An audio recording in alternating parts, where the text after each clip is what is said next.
This committee will come to order. I want to take a second to congratulate each of our nominees before us today and to thank you for your willingness to serve our country. If confirmed, you will help our nation get back on the path to prosperity. As we reflect on the past 4 years, we must acknowledge the severe damage created by the Biden administration's reckless spending. It's hard for me to forget, as a kid and my brother growing up in poverty, single-parent household, watching my mother try to make every single dollar count. She did the best she could with what she had. Inflation is especially cruel to communities like the one I grew up in. No one should have to make a choice between putting food on the table and keeping the lights on. During Joe Biden's time in office, overall prices rose by over 20%, energy by 34%, transportation 31%, groceries 22%. I refuse to accept the last 4 years will be the next 4 years. Unlike his predecessor, President Trump understands what it takes to create a blue-collar comeback, and I'm excited about that. Each of the nominees before us today will play a critical role in rebuilding the economy, restoring confidence in our financial system, and ensuring that American families can thrive once again. The Council of Economic Advisors serves as the White House's chief advisors, think tank, so to speak, providing the president with data-driven guidance on policy decisions. Dr. Stephen Myron is an accomplished economist with a strong record of advocating for fiscal responsibility and pro-growth policies.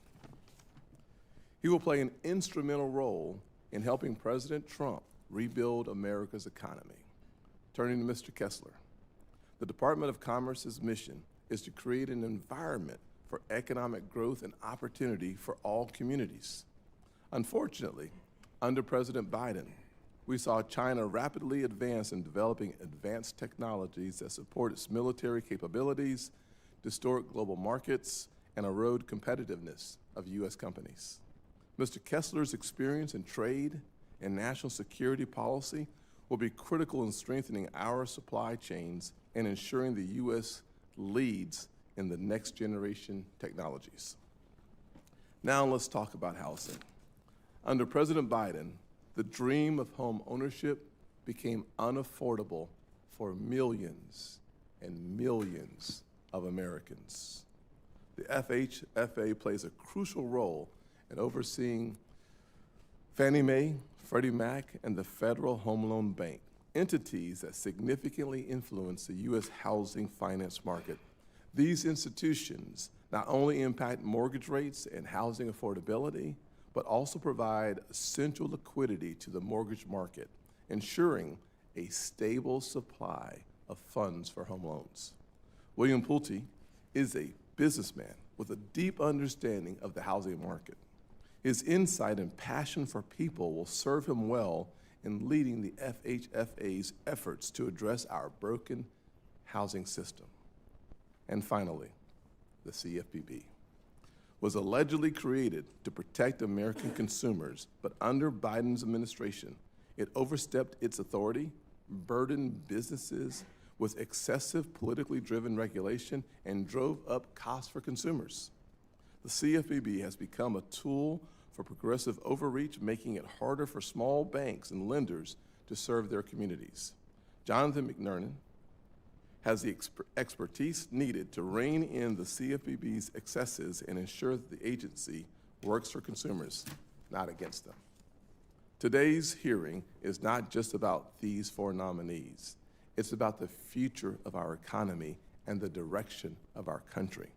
We have an opportunity to undo the failures of the past 4 years and usher in a golden era of American prosperity. That begins by confirming these well-qualified individuals who will stand up for the American families, American workers, and for small businesses. Thank you. Ranking Member Warren. Thank you, Mr. Chairman, and thank you, Mr. Chairman, for scheduling today's hearing to hear from these important nominees. I wish that you had structured these hearings to give us more time to ask questions. With only one round of questions, you've given us an average of 75 seconds per nominee for positions that have critical responsibilities over housing, consumer protection, and our economic and national security. So we're just going to have to focus on the overview. Donald Trump promised on day one, those are his words, promised on day one, repeated over and over when he was running for president, that he would lower costs on day one. Now that he's been sworn in, grocery prices are up, inflation has gone up, and people are worried that Elon Musk and his Doge hackers are messing with their Medicare benefits and Social Security checks. 1 month in, and Donald Trump has done nothing to actually help families, but billionaires, they're doing great. We need people in this administration who are willing to focus on lowering costs for American families. Now, this committee has jurisdiction over the enforcement of consumer financial laws and the Consumer Financial Protection Bureau. We should be having an entire hearing focused on how President Trump and Elon Musk are trying to sideline the CFPB to make it easier to scam and cheat people out of their hard-earned money. Senate Democrats held a forum about this just 2 days ago and the devastating effect that this con will have on families. On February 7th, Mr. Musk woke up and tweeted CFPB RIP. And soon after that, President Trump, Doge, and acting CFPB Director Russ Vought shut down the whole operation, sending employees home, stopping enforcement activities, and preventing the agency from doing its job to help consumers. Over the weekend, news broke that CFPB had been told to abandon its headquarters. The president's actions are illegal, and they will do extraordinary damage to hardworking Americans. Since its founding, the CFPB has returned over $21 billion directly to consumers. It's helped service members who've been ripped off by unscrupulous lenders. It's helped borrowers whose student loan servicers treated them unfairly. It's helped families that have been scammed, and it's helped thousands of Americans that have been charged extortionate fees by big banks and other financial service providers. Nobody is helped by shutting down the agency except big banks, con men, and rip-off artists.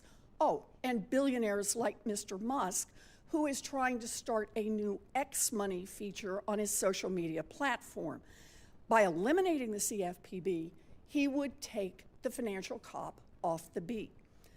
Congress created the CFPB, and no one, not Donald Trump, not co-presidents Elon Musk and Donald Trump, no one except Congress can shut it down. But instead of having a hearing on this subject, we have the CFPB director nominee, Mr. McKernan. He will be squeezed in among 4 nominees, and we will have 75 seconds to ask him what he thinks his job will be if he is confirmed as CFPB director, while Trump and Musk try to kill the agency. We will also hear from Mr. Pulte, the nominee for director of the Federal Housing Finance Agency, or FHFA.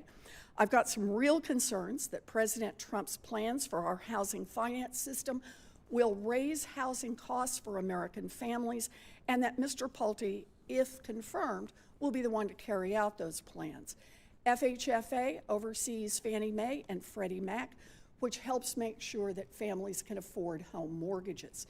FHFA has helped run these multi-million-dollar companies, but now a group of Trump's billionaire friends are pushing to privatize Fannie and Freddie so they can make billions of dollars for themselves. And in the process, they could jack up costs for people trying to buy a home. This could end up as another Trump administration giveaway for his cronies, great for billionaires, terrible for hardworking people. We also have Mr. Kessler, who has been nominated to a key national security position, responsible for administering and enforcing export controls that are critical for advancing our economic and national security.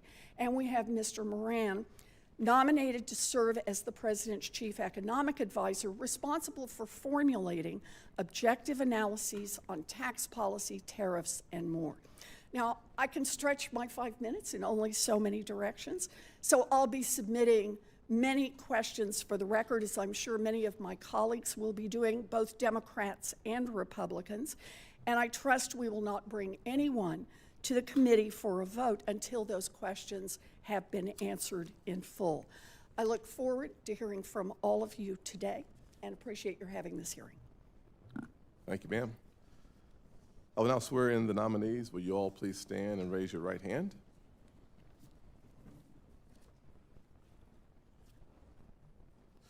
Do you swear or affirm that the testimony that you are about to give is the truth, the whole truth, and nothing but the truth, so help you God? Do you agree to appear and testify before any duly constituted committee of the United States Senate?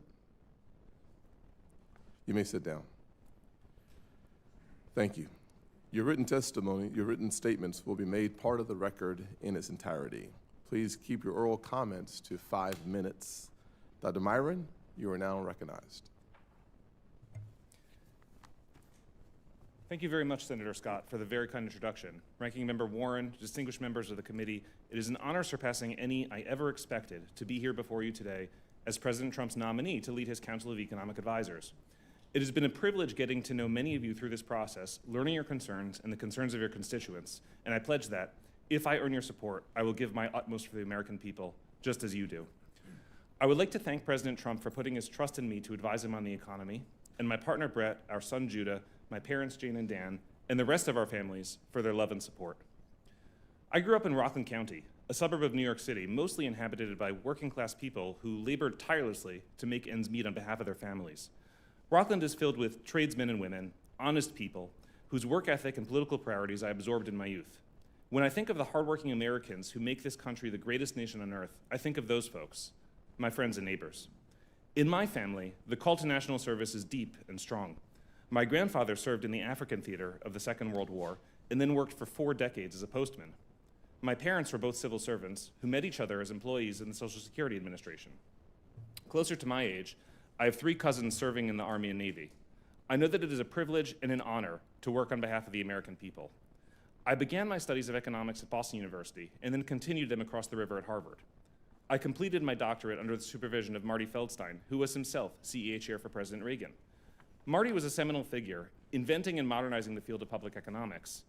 Every time I went to him with a research idea, he would say, "Now, pretend I'm a senator, and explain it to me again, and tell me why I should care." That disciplined me into thinking ideas should only matter to economists if they matter to you, which is another way of saying ideas should only matter if they matter to your constituents. It was, frankly, one of the most useful things ever said to me. Although Marty passed a few years ago, I hope I don't disappoint him or your constituents now. After graduate school, I entered the investment profession, in which I've spent my career, other than my time in public service. My first real job was with a team of currency investors in New York. Nothing will disabuse you of 30% of a PhD faster than having your nose blooded in currency markets, which swing around wildly for reasons a trained economist would laugh at. Working in markets gave me a sense of reality that too many academics lack. People joke that academia proceeds one funeral at a time because there's little to discourage academics from holding on to bad ideas. In markets, if you persist in remaining wrong, you can blow up your portfolio, your career, and your firm. That discipline has helped me shed bad ideas more quickly than I otherwise might have. Working in currencies in 2010, I saw how China's currency manipulation wreaked havoc across our industrial base and stole jobs from your constituents. Appreciating the negative effects on the economy required rejecting a number of the common models of international trade, but academics would take years still to accept the so-called China shock. At that time, some former classmates dismissed my concerns as silly, but from its peak almost a half century ago, the United States has lost over a third of its manufacturing workforce, and too many communities reliant upon those jobs were ravaged. The human suffering involved in such losses is enormous. The experience of an economics profession determined to ignore China's predatory behavior shaped my political outlook. Economists too often disregard national security without pausing to consider that our ability to import would become limited should a war or even something like a pandemic break out. Reality demands that we prepare to defend ourselves should the need arrive, and we need manufacturing capacity to do so. My view is that reindustrializing America is imperative not only for economic reasons, but for national security. Economists must accept that we are a nation with an economy, not merely an economy with a nation. To reindustrialize, policy must focus on making the United States the best place on earth to do business. Anyone considering creating jobs, opening a factory, or innovating should think that America is the obvious place to do it. How can we accomplish that? My view is there are 5 critical steps. First, slash regulations that make it difficult, expensive, and slow to build and hire. If it takes many years and great cost to attain the permits necessary to open a factory, firms will look abroad. Further, every regulation is a compliance burden that inflates the cost of doing business. If only big businesses can afford compliance costs, we'll be left with only big businesses, which entails less competition and dynamism and higher prices. Second, we need to continue reforming and cutting taxes so that workers and proprietors keep more of the money they earn. Third, we need to strategically use tariffs to rectify distortions in the terms of trade that stem from other countries' tariffs and barriers to trade, as well as from our production of reserve assets. Our national security and economic dynamism depend on being treated fairly by other countries who have access to our markets and ensuring that our supply chains are resilient. Fourth, we need to invest in skilling up our workforce for modern manufacturing. Finally, we need to engage in defense-driven industrial policy, directing procurement and R&D budgets to activities useful for modern national security. Such policies gave us many of the critical technologies of the 20th century, the internet, radar, sonar, GPS, and created countless jobs. The president has promised to usher America into a new golden age, and he has the right policy ideas and a mandate from the American people to do it. If confirmed, it will be my job to help him. Every policy I propose will have this agenda in mind. To make progress, we'll need advice from all of you to make sure we are as responsive as we can be to voters' concerns. I welcome your input not just today, but if confirmed, for as long as I may hold this position. Thank you, and I look forward to your questions. Mr. Kessler, please proceed. Thank you, Chairman Scott, Ranking Member Warren, members of the committee. I'm honored to appear before you today as President Trump's nominee to serve as the Undersecretary of Commerce for Industry and Security. I'm deeply grateful to President Trump for nominating me to this important position, and I'd like to thank both the President and Secretary of Commerce Howard Lutnick for their support and confidence. I'd like to take also a moment to acknowledge my family members who are here with me today, my wife, Bethany, my 2 daughters, Diana and Lucy, and my parents, Linda and Craig. I had the privilege of serving in President Trump's first administration as the Assistant Secretary of Commerce for Enforcement and Compliance, after being confirmed unanimously by the Senate.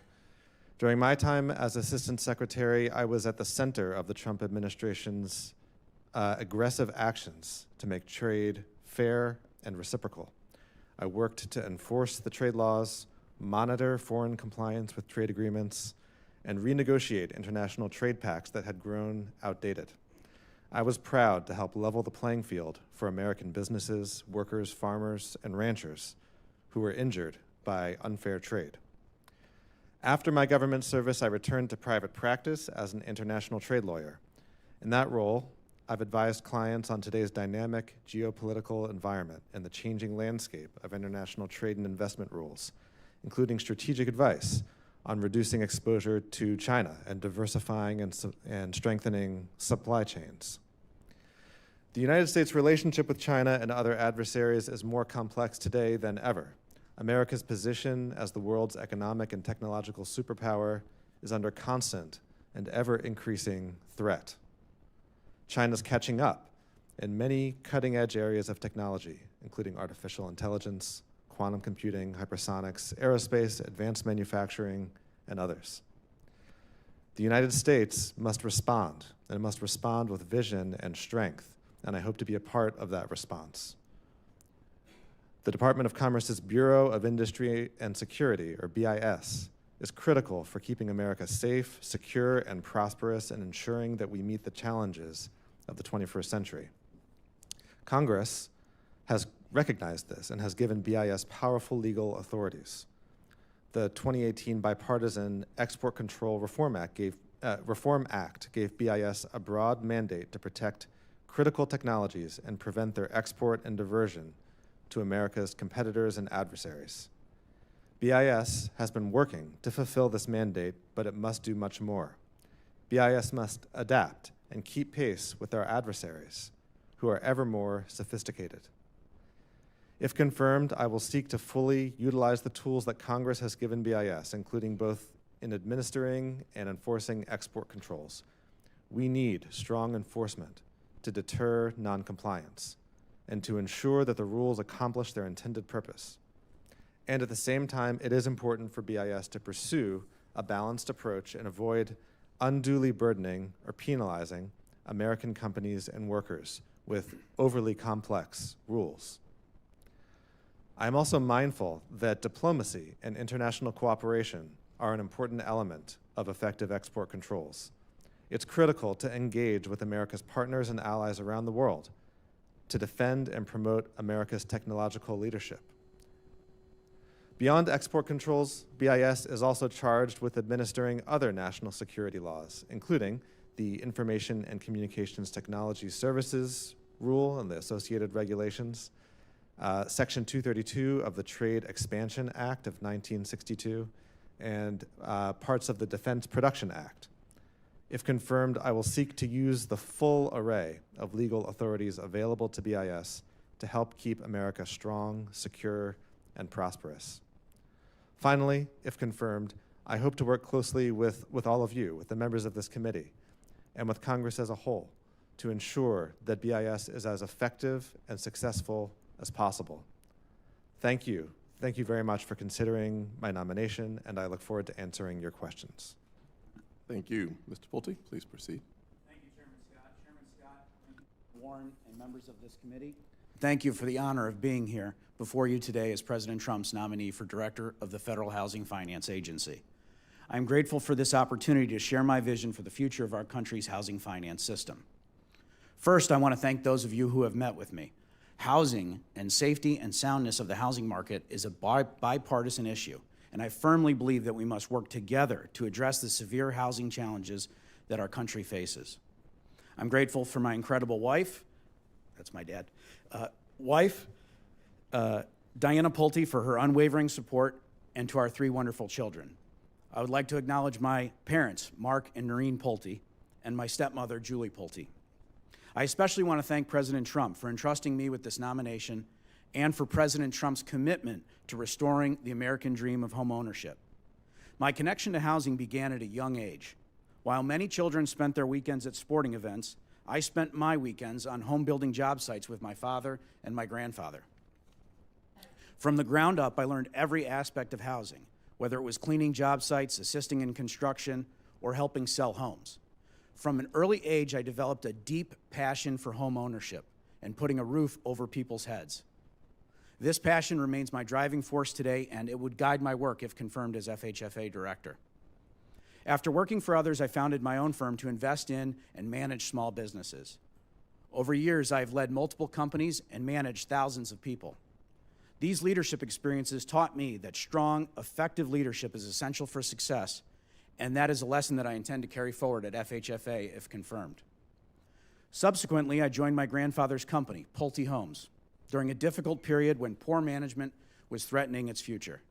I stepped in and worked with dedicated partners to revitalize the company. Today, Pulte Homes is more than 3 times the size from when I stepped in, and our efforts have ensured that the company continues to provide housing for hundreds of thousands of Americans.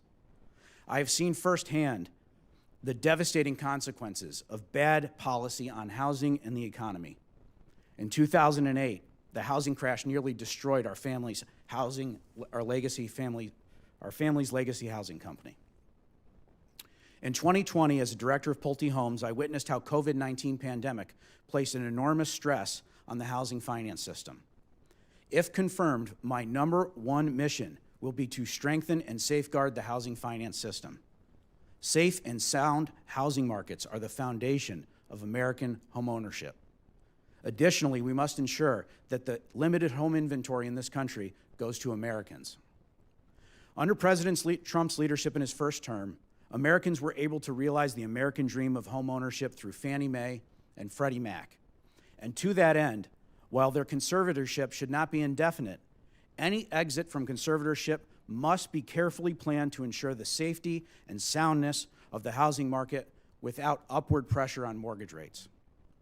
In a nation where I have been given so much, I am committed to giving back. Over the years, I have contributed millions of dollars to families facing foreclosure and other critical needs, including but not limited to keeping people's utilities on and helping pay people's monthly mortgage payments to prevent foreclosure. During COVID, I launched Bailout Humans, part of Twitter philanthropy, to deliver real relief to families at risk of losing their home. I also started the nonprofit Blight Authority with Democrats and Republicans to remove dangerous buildings in underserved communities. Our efforts to remove blight lowered crime, arson, and drug activity. I believe all families should have the opportunity to raise their children in safe neighborhoods and safe homes. President Trump is a builder, and under President Trump's leadership, we will usher in the golden age of home ownership. It is time to begin building again in America. We stand at a pivotal moment in history, and I promise to approach this role with humility, dedication, and a commitment to President Trump's vision for this nation, ensuring that the dream of home ownership becomes a reality for as many Americans as possible. Thank you for your consideration, and I look forward to your questions. Thank you, sir. Mr. McKernan. Thank you, Mr. Chairman, ranking member and members of this committee for this opportunity to appear before you today. It is a profound honor to be nominated by President Trump for this position, and I welcome this opportunity to advance the President's pro-growth agenda and his work to enhance excellence and accountability in government. My wife, Sapna Sharma, is here with me today. 7 years ago, we met here on the Hill when we were both starting out as congressional staffers. Today we have two little ones, two little boys, and a third on the way. And together, she and I hope to instill in our children a shared love of this great country. I'm also supported today by my parents, Patrick and Victoria McKernan, who are here from East Tennessee, and my mother-in-law, Krishna Sharma, my brother, Paul, and his wife, Kenzie. I am forever grateful for their love and support.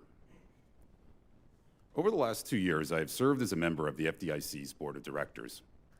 During that eventful time, the FDIC navigated the second, third, and fourth largest bank failures in its history and the ensuing market stress.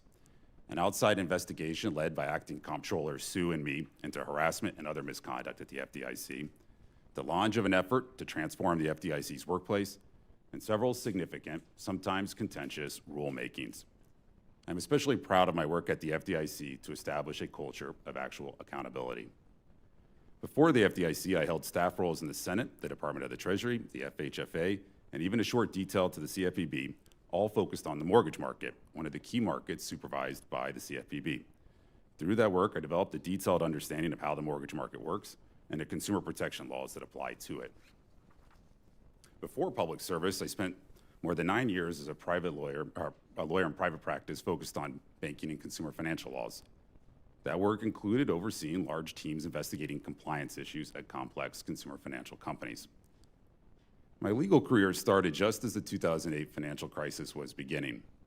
Watching that crisis unfold left me with an enduring conviction that we must have a financial regulatory system that works for everyday Americans. Consumer protection is critical to that end. All too often, however, the CFPB has gotten in the way of its own mission. It has acted in a politicized manner. It has pushed beyond the limits of its statutory authority. It has seized opportunities to expand its jurisdiction and its power. It has offended our basic notions of fairness and due process when it is regulated by enforcement. And it has harmed consumers through higher prices and reduced choice when it has failed to strike an appropriate balance between the costs and the benefits in prescribing new rules. Now, even if you don't agree with that view, it is clear that the CFPB suffers from a crisis of legitimacy. This must be corrected if the CFPB is to reliably do what it's supposed to do, look out for the American consumer. To that noble end, the CFPB needs to be made accountable to our elected officials, and its past excesses need to come to an end. If confirmed, I will fully and faithfully execute the law. Under my watch, the CFPB will take all steps necessary to implement and enforce the federal consumer financial laws and perform each of its other statutorily assigned functions. But the CFPB will do this by centering its regulation on real risk to consumers and by focusing its enforcement on bad actors. Thank you for your consideration. I look forward to your questions. Thank you both, all, for being here with us this morning, and frankly, the last two for saving 1 minute and 58 seconds combined. So I really appreciate that. It's good news. I'm not sure what you'll do with it, but thanks so much for that. Let me start my questions with Dr. Myron. Dr. Myron, obviously, your predecessor, Dr. Bernstein, advocated for extreme policies like the Green New Deal and, frankly, the spending bills, the American Rescue Plan. First bill out of the chute, $1.9 trillion, I believe led to the 9% inflation that we experienced in the summer of 21. How will your recommendations differ from your predecessor? Thank you, Senator. One of the core principles of economic management of the economy is that economic policy should, as economists say, lean against the wind. That means that when the economy is in a rut, policy should support it with some stimulus to get it out of the rut, to boost employment and stabilize, and stabilize the economy. And when the economy is soaring, well above potential where it could be, that policy should hold back a bit, right? Now, if you look at what happened, the story of stimulus and throughout the COVID experience, when Congress passed the CARES Act, the output gap, the size of the hole in the economy, was about 10% of the economy, right?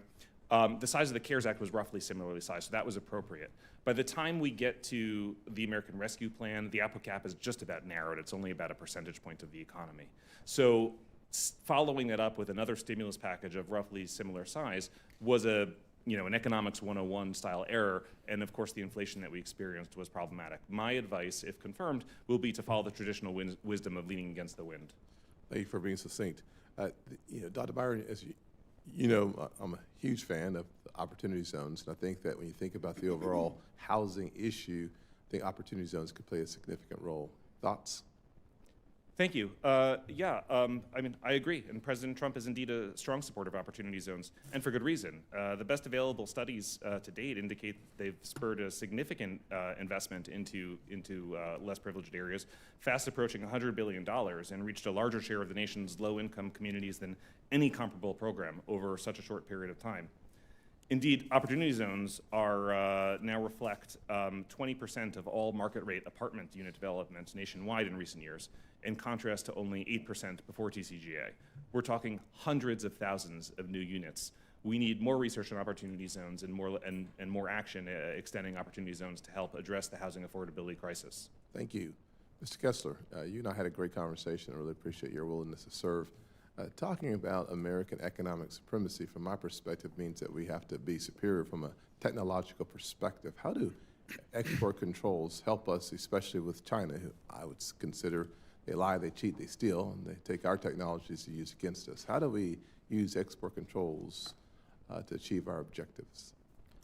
Well, thank you, Chairman Scott. And yeah, it was a great conversation. I appreciate it. Export controls are one critical tool in America's policy toolkit for ensuring continued technological leadership and technological supremacy. And it's part of the mandate, of course, of BIS to pursue that goal.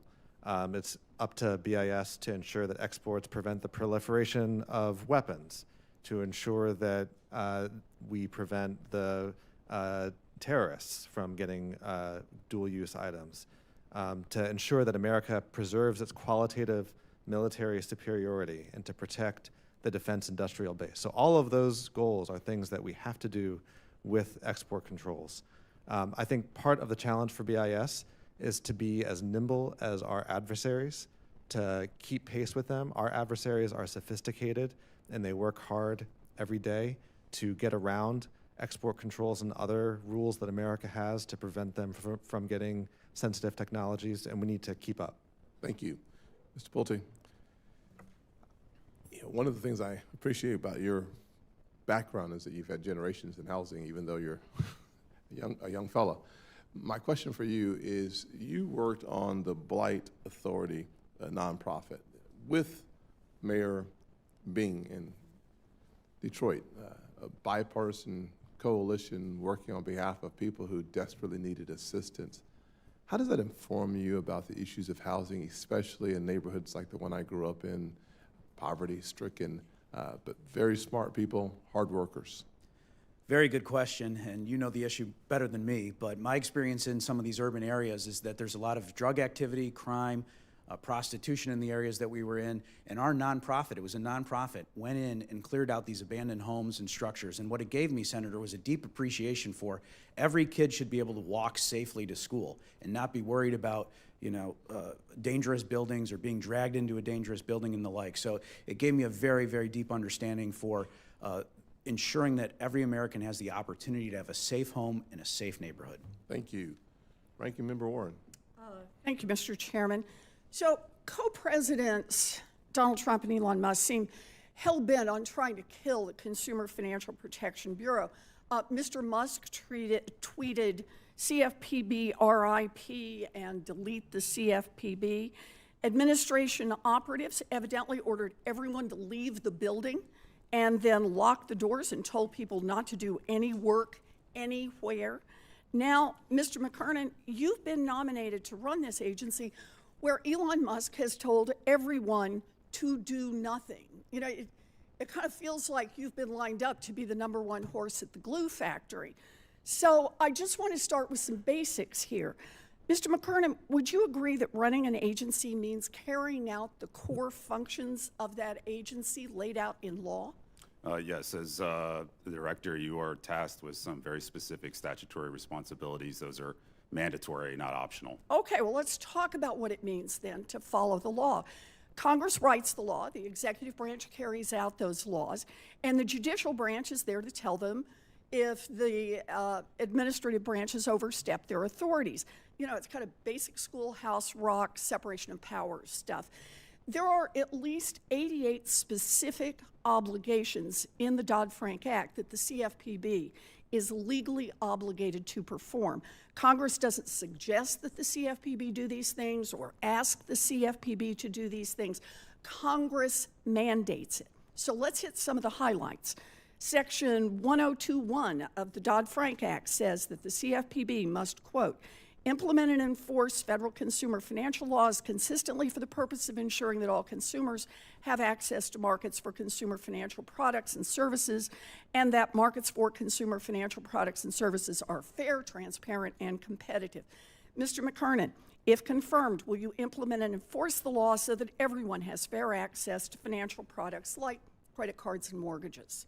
Yes, Ranking Member, as I said in my opening statement, I'm fully committed to following the law fully and faithfully. That includes performing each of the statutory. What about Section 1013 of Dodd-Frank, which requires the CFPB to maintain, quote, a single toll-free number, a website, and a database, close quote, to collect consumer complaints about financial products or services, respond, quote, timely to those complaints, and share the consumer complaint data with other federal and state agencies. Mr. McKernan, will you follow the law and maintain the CFPB's consumer complaint hotline so that consumers have somewhere to go when they have a problem with their banks or their mortgage lenders? Ranking Member, as you point out, it's both Section 1021C and also Section 1022, or I think it's 1023, both task the CFPB with responsibilities relating to consumers. Great. Those are mandatory. If confirmed, I'll follow the law. Great. Under Section 1013 of Dodd-Frank, the CFPB must maintain an Office of Service Member Affairs for both veterans and active duty military who get cheated, an Office of Financial Protection for older Americans to provide financial counseling and help seniors recognize the warning signs of financial scams, and a student loan office to assist with borrower complaints. Mr. McKernan, if confirmed, do you intend to follow the law and maintain those offices? Each of the offices I think you mentioned is mandated by statute. Okay. It's my understanding those are mandatory, and yes, I'll follow the law. Okay. So we have the statutory obligations. We've got, like I said, we don't have time to go through all 88 of them. But let me ask you, Mr. McKernan, how do you plan to run the CFPB legally when Elon Musk has told every one of its 1,700 employees to do nothing? Ranking Member, I'm not sure if I agree with the premise that all employees are told to do nothing. I think, I don't know the nuances. Well, I'm not asking nuance here. All 1,700 employees have been locked out of the building and told to do nothing, and if they hear that another employee is doing something, to report them to DOJ. Ranking Member, I don't know the specifics of the mandate, but I'm fairly certain there were exceptions there. Indeed, to get my application processed so I could get here today, my application had to go through the CFPB's So you say ethics. somebody's doing something. Okay, let me ask it the other way then. You say you want to follow the law. In order to fulfill the legal obligations of the CFPB, do you commit, if confirmed, as soon as you are sworn in, to immediately lift the stop work order? If confirmed, I'm going to follow the law. The specifics of that, I'm going to have to get advised on the specifics of the situation there. But again, the North Star here is you got to follow the law, fully and faithfully execute the statute. I take that very seriously as a former congressional staffer. I'm an Article 1 guy. I'm going to make sure the CFPB performs each of its statutorily performed You functions. follow the law, then we'll all be good. That was 13 questions in 5 minutes. You did a really good Yeah, job. it's a new record. All right. Next would be Senator Rounds.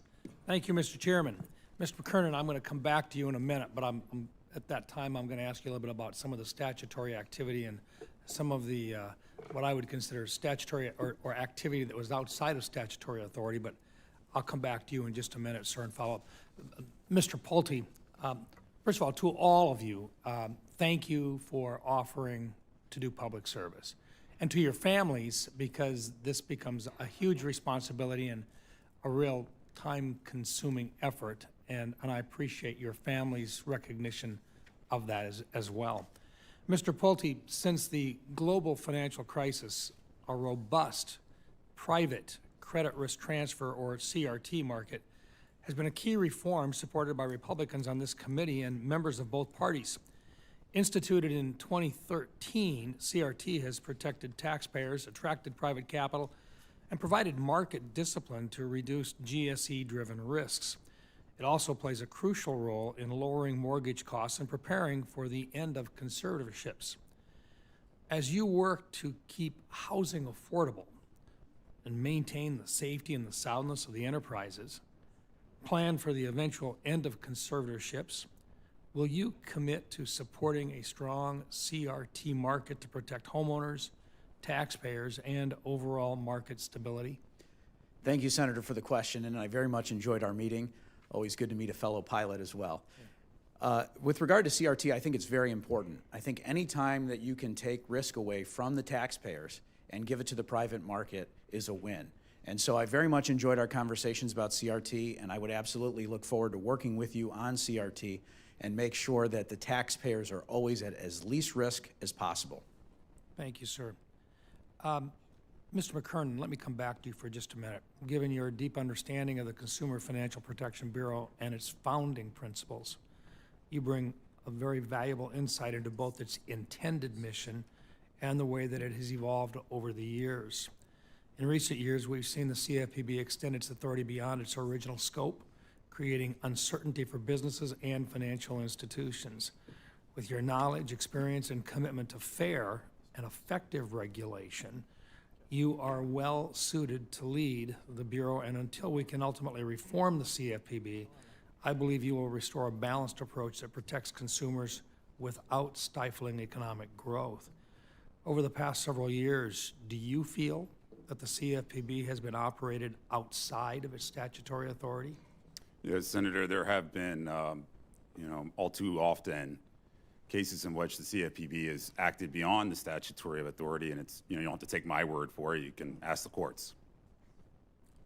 Once confirmed, what will be your first priority? So I think the way I think about my approach to the CFPB is we've got to refocus it on its mission. We need to right-size it, make sure that we have an efficient CFPB, and we need to reinstate some accountability to our elected officials. A big part of the CFPB's problem has very little accountability either to Congress or to the president. I think that's part of the reason we've had these recurring episodes of the CFPB pushing the limits. I think it's really important that we instate some accountability. Mr. Kessler, the U.S. has spent years tightening export controls on AI chips, yet we just witnessed what may be the most consequential AI export violation in history. In October of 2024, we saw reports from the New York Times that TSMC produced hundreds of thousands of controlled chips for Huawei. This wasn't smuggling, it was an enforcement failure of the Biden administration that could have been avoided by basic due diligence. What will be your approach to setting future export control policy, and how will you improve enforcement and close compliance loopholes? Well, thank you, Senator, for the question. This is obviously a huge concern, both the instance that you mentioned and every instance of China's advancing technology in AI and in semiconductors. It's critical to ensure that we have strong enforcement, that BIS uses the full scope of penalty authorities that it has, that we're conducting investigations, working in an integrated way with the intelligence community, with the defense community to prioritize our enforcement targets, and to make sure that the rules themselves are appropriately targeted to the challenges that we face. So I hope to work on that if confirmed. Thank you, sir. Mr. Moran, I can't leave without at least addressing you and saying I really appreciated our opportunity to visit. Would it be fair to say that one of the best things we can do for the American public, consumers, farmers, ranchers, businessmen, is to bring down the price of interest, or the interest price in this country? Thank you. Interest rates. Thank you, Senator. I couldn't agree more that would be profoundly important, not just for all the folks that you mentioned, but for all Americans who are pursuing the American dream. Thank you, sir. Thank you, Mr. Chairman. Thank you, Senator Rounds. Next will be Senator Reed. Thank you very much, Mr. Chairman, and thank you, gentlemen. Mr. Pulte, when we were in the office, I asked about your support for the Housing Trust Fund, and you asked to have a chance to look more deeply into that, and I presume you've done that. The Housing Trust Fund is particularly important along with the Capital Magnet Fund because they're the only federal programs that build housing specifically for the lowest income Americans, and they are suffering homelessness at significant rates.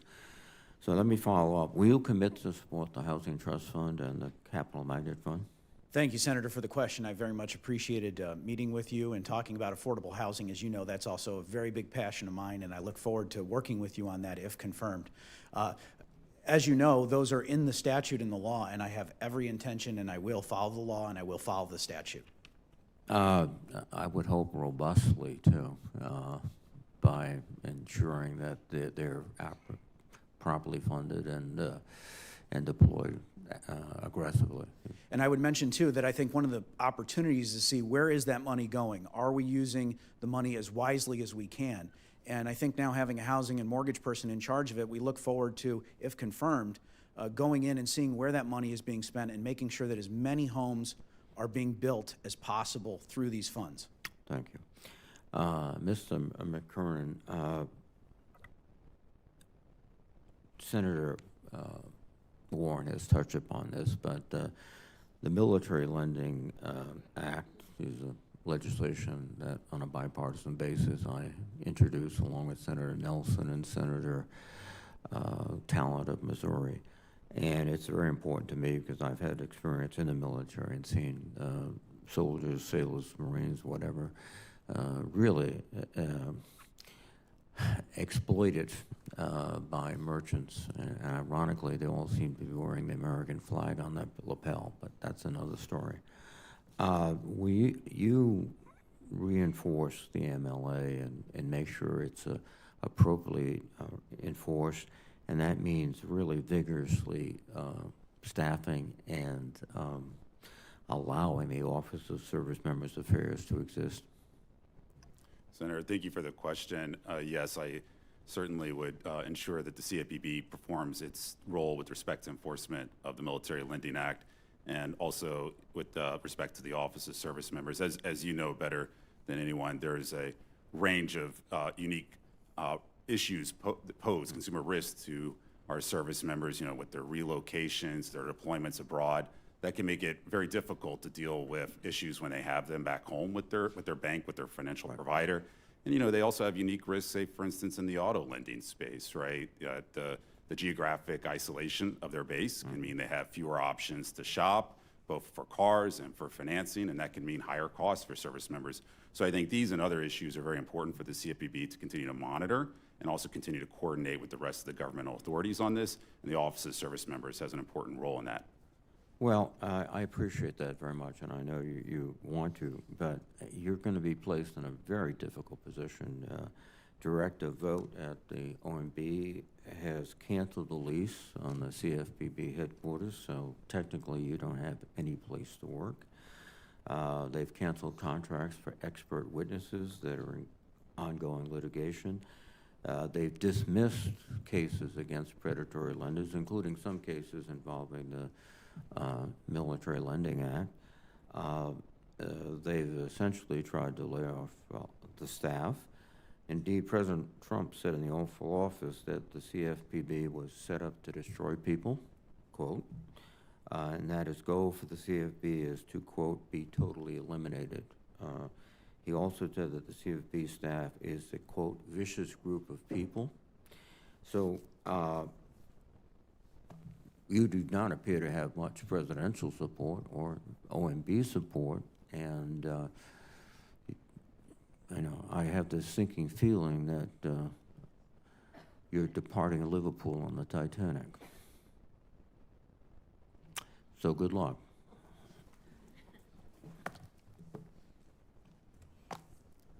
Thank you. And you left 20 seconds on the table. Thank you, sir. I'm going to yield it back because I'm sure my colleagues can use it. Thank you. Senator Tillis. Hello, Mr. McKernan, and I'm going to come to you, but to all the nominees, congratulations. You should take it as the honor that it is. I hope to get to some of you all, but Mr. McKernan, you're the sort of person that other people on the panel should appreciate because I suspect you're going to get most of the questions. I think some people have suggested that you lack experience. So I typically don't try to reduce things to yes or no answers, but I'd like to get some yes or no's with maybe a quick sentence on a couple of things because people say you just lack experience for the job. I disagree. Do you hold an undergraduate degree in economics as well as a JD? Yes, Senator. And that, I think, came from Duke? The JD. JD? Tennessee, proud volunteer for the. Do you have experience practicing law related to banking, financial services industry? Yes, Senator. 9 years. Give me an idea, I think, between 2007 and 2017? That's right. Well, 2007 to 2017, that's right, yes. Yep. Do you have experience working on fair lending, consumer protection law involving areas such as Truth in Lending Act, the Real Estate Settlement Procedures Act, the Fair Debt Collection Practices Act, and the laws governing unfair, deceptive, and abusive acts or practices? Yes, Senator, did quite a bit of that work in private practice, then obviously in my 6 or 7 years focused on the mortgage markets, and then I oversee the enforcement committee at the FDIC, which includes a number of those laws. Mm-hmm. Do you have experience interpreting consumer financial protection laws? Yes, Senator. Any examples? Well, like I said, almost 10 years in private practice and then in the work at the FDIC, both dealing with supervisory matters that come before the board, but also the enforcement work and the enforcement committee. Do you have any experience related to mortgage markets, a key area of the CFPB's regulatory and supervisory jurisdiction? Yes, Senator. I work with Senator Corker, Senator Toomey, covering mostly housing finance mortgage issues, and then 2 years at FHFA, focused on mortgage finance issues, and then, of course, at the FDIC, we have quite a bit of mortgage activity. And do you have experience working with CFPB staff? Yes, I was detailed there for a short time while I was at FHFA. Do you have experience with senior leadership at the Federal Financial Regulator? Yes, Senator. As a member of the board of directors, got to know a number of my counterparts and, of course, the folks at the FDIC. Do you have experience working and collaboratively with others in senior leadership positions at Federal Financial Regulator, regardless of their political affiliation, to address complex banking and financial services issue? And give me an example if you can. Yeah, Acting Comptroller Sue and I partnered together to oversee the investigation into our workplace culture matters. I think that was an investigation that really earned a lot of respect on a bipartisan basis. And then I worked with Director Chopra to address gaps in the FDIC's monitoring of asset managers' large investments in our banking institutions. And maybe added to that, I know that I believe that the record indicates that you've also worked on workplace and cultural issues at the institution. That's Tell me right. a little bit about that. Yeah, after the Cleary Gottlieb report, I pushed quite hard for the FDIC board to take more of an active role in overseeing our cultural transformation efforts. A particular focus was trying to get us investigating some of the allegations of misconduct involving senior executives that had been identified by Cleary Gottlieb. That unfortunately it was about 5 months of debate, but we did eventually get those investigations started. You think the CFPB is a prudential regulator? No. Good answer. Mr. Pulte, I may come back to you, Mr. McKernan. Mr. Pulte, I had one question for you because of your deep experience in construction. I hear a lot of people talk about we need more inventory for affordable housing. And almost invariably, it's in the discussion about how we need more regulations for housing. How do those two work in your professional experience? Not necessarily in the lanes for the role that you're moving into, but how do those two, are those at cross purposes with one another? How can we produce more affordable housing in the context of more regulations? Is that something I just don't understand? Thank you, Senator, for the question. They're almost inversely related, as you pointed out. But obviously, the regulations in some ways exist for a reason. I would say, depending on the municipality, if you look at like the state of Texas, for example, a lot less regulation than, for example, California in some cases. I think one of the beauties of President Trump is that he is laser focused on slashing useless regulations, and I expect him to continue to be doing that. And if confirmed as FHFA director, I'll be looking to do everything that we can while also following the law and the statute. Thank you, Mr. McKernan. Is rulemaking by enforcement an effective way to conduct regulation? No, Senator. Can you give me an example, one example of why that's a bad thing? Yeah, well, it offends our basic notions of fairness. And again, you don't have to take my word for it. You can look to the courts on this. One of the most perhaps egregious examples of the CFPB was where a mortgage servicer, they retroactively applied a new rulemaking that was 180 degrees opposite the prior agency's rule. They applied that rule retroactively beyond the statute of limitations. And when the D.C. Circuit panel looked at this case, when they looked at this, when on appeal, and this is a panel, not just one judge, the panel said this, quote, violated bedrock principles of due process, this retroactive application beyond that. This is what's got to come to an end at the CFPB. Thank you. I look forward to supporting all of your confirmations. On behalf of the chairman, Senator Warner. Thank you, Senator Rounds. And I think Mr. Pulte just kind of maybe put the core of everything we're talking about. You know, I'm for getting rid of useless regulations as well.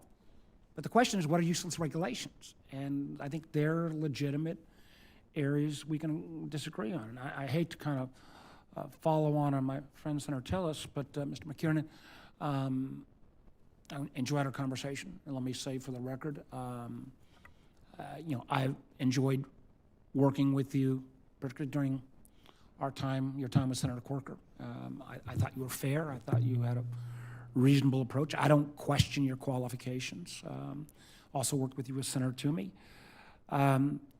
I do want to echo something you said, and I hope you'll reconfirm in our conversation, that you didn't have a complete, you know, the way some of my colleagues think that everything the prior leadership did at the CFPB did somehow was bad, that you did think that some of the predecessor policies like the data broker rules and privacy issues, CFPB had acted accordingly. Well, Senator, one thing I do commend Director Chopra on was his work to increase our attention on some of the very significant policy issues posed by data collection, whether it's data aggregators, data brokers, and you know there's privacy issues here, there's potentially national security issues here, and I think it's important that we, both in the regulated space and in the rest of our elected officials, continue to focus on this as these entities are collecting more and more data, and the analytics get more and more powerful. There's some real policy issues here, and I think Director Chopra was on to something by focusing. Well, and I hope, again, that comment that not everything bad in the last administration, not everything the last administration touched, even at CFPB, was bad, will not cost you votes on the majority side. But I do have to tell you, and Senator Reed was getting at this, I got folks that are terrified. I had a lady call the other day, didn't know whether she'd get money out of her bank anymore because of fear of consumer protections. I had somebody who had a mom scam for $80,000. I am hugely afraid of OMB Director Vogt's attempt to, frankly, terrorize, traumatize the federal workforce. And you know, Senator Reed gave the question. I'll give you a chance to answer it. You know, you're an independent agency. I remember very well how you were created. And it was a negotiation with then Senator Shelby, and it was frankly our Republican friends who said, let's not have it a new agency, let's put it under the funding cycle of the Fed. But are you going to be able to stand up to Director Vogt? You got to enforce the law. Senator, I'm going to enforce the law. That's my commitment to you. That means performing each of the statutorily assigned responsibilities for the CFPB. And I will just say that, I think my record speaks to my willingness to assert my point of view, and I'm not going to be, Well, again, no but shrink this in is my- going to be, this is the nub. I share Senator Warren's view that, nobody elected Elon Musk and his Doge bros. But you're going to have to stand up to this, and would you acknowledge, again, and Senator Warren may have missed this, where the nominee actually acknowledged that under Director Chopra, good things occasionally happened. But will you also at least acknowledge that, that the $20 billion returned to 195 million consumers was actually a good record for the CFPB? Well, Senator, I think it's important that we have redress to consumers. I think it's important that bad actors, repeat offenders, do have. How about I go to the Tom Tillis mode? That's a yes or no question. $20 billion back to consumers across America, good or bad? Senator, I don't think we should evaluate the success of the CFPB based on dollar numbers or enforcement count. That's like evaluating an official based on the number of fouls he calls during the game. We should evaluate the game on whether it's fair. We should evaluate the CFPB director based on whether we have fair. You're going the wrong transparent, direction. competitive markets. It bothers me if you can't say $20 billion back to American consumers based upon illicit activity. And listen, I'm, notoriously viewed as way too pro-banker on my side of the aisle. But you should. Let me just give you a little bit. Let me just give you a little coaching here. When my Republican colleagues tried desperately to get the ODNI director to acknowledge that Edward Snowden was a traitor, and the nominee couldn't bring herself to say those words. Think about that, and then getting $20 billion back in rebates to American consumers, good or bad? Senator, it is very important that we have customer redress as part of the remedies. That's one important just in its own right. You've got to make customers whole when they're harmed. You also have to keep the playing field level across market participants. And if bad actors are able to keep ill-gotten gains, then that gives them a competitive advantage. Just say yes. Restitution is good, but I am not going to get in the practice of evaluating the success of the Bureau But again, based on dollar but numbers. the way we measure, I agree. The number of fouls called is not. But if there is a process, do you think part of that $20 billion was inappropriately returned? Were the institutions cheated out of that money? On restitution, I'm not aware of any that was. Okay, so then the answer would be yes. I just would like one last. I didn't get to you, Mr. Pulte, we talked about GSE reform, and Mr. McKiernan it is a gnarly issue. Do not do this quickly for a tax pay for the reconciliation bill. If we're going to do an explicit guarantee, it's got to be paid for. Last point, I appreciate Senator Rounds, and there was a minute and a half given back. That was not given I back. noticed. I'm not going to go the whole You're minute and a half. pushing it a little bit, but I would just you're getting refer, some credibility here. So, Mr. McKiernan, as you look at the CFPB and you look at adequate staffing and right sizing, I would go back again to the Inspector General. Inspector General, what's this? 30 seconds. Inspector General concluded after the Signature Bank collapse that one of the reasons the FDIC screwed up in delays in supervisory activities was because there were shortfalls in terms of personnel at the agency. I hope you would take that lesson from the OIG at FDIC in your current job before you go willy-nilly and look at the workforce at the CFPB and bring the chainsaw approach. Thank you. And with that, Senator Kennedy. Mr. Pulte, Yes, sir. the Biden administration allowed borrowers to take out bigger mortgages than they can afford, didn't it? Senator, I do think that we need to make sure. Did it allow them to take out bigger mortgages than they can afford or not? I think sometimes people definitely do take out mortgages that they can't afford. Okay. In fact, 64% of the FHA borrowers last year exceeded the 43% debt-to-income ratio, didn't it? I would believe that to be true. I'm not familiar with that In statistic. fact, the FHA loan portfolio today is bigger than it was before the 2008 housing crisis, isn't it? I would believe that to be true. but FHFA would be under HUD, so I. And when people borrow more money than they can afford, many times they default. Is that true? That is true. And I'm not just picking on FHA. Fannie Mae and Freddie Mac have done this too, haven't they? Yes, sir. Now, normally when people borrow too much money, they default. But under the Biden administration, they implemented a program where if you're about to default, the taxpayers will pay your mortgage. Isn't that correct? Do you have a specific policy that you're referencing, Senator? Yeah.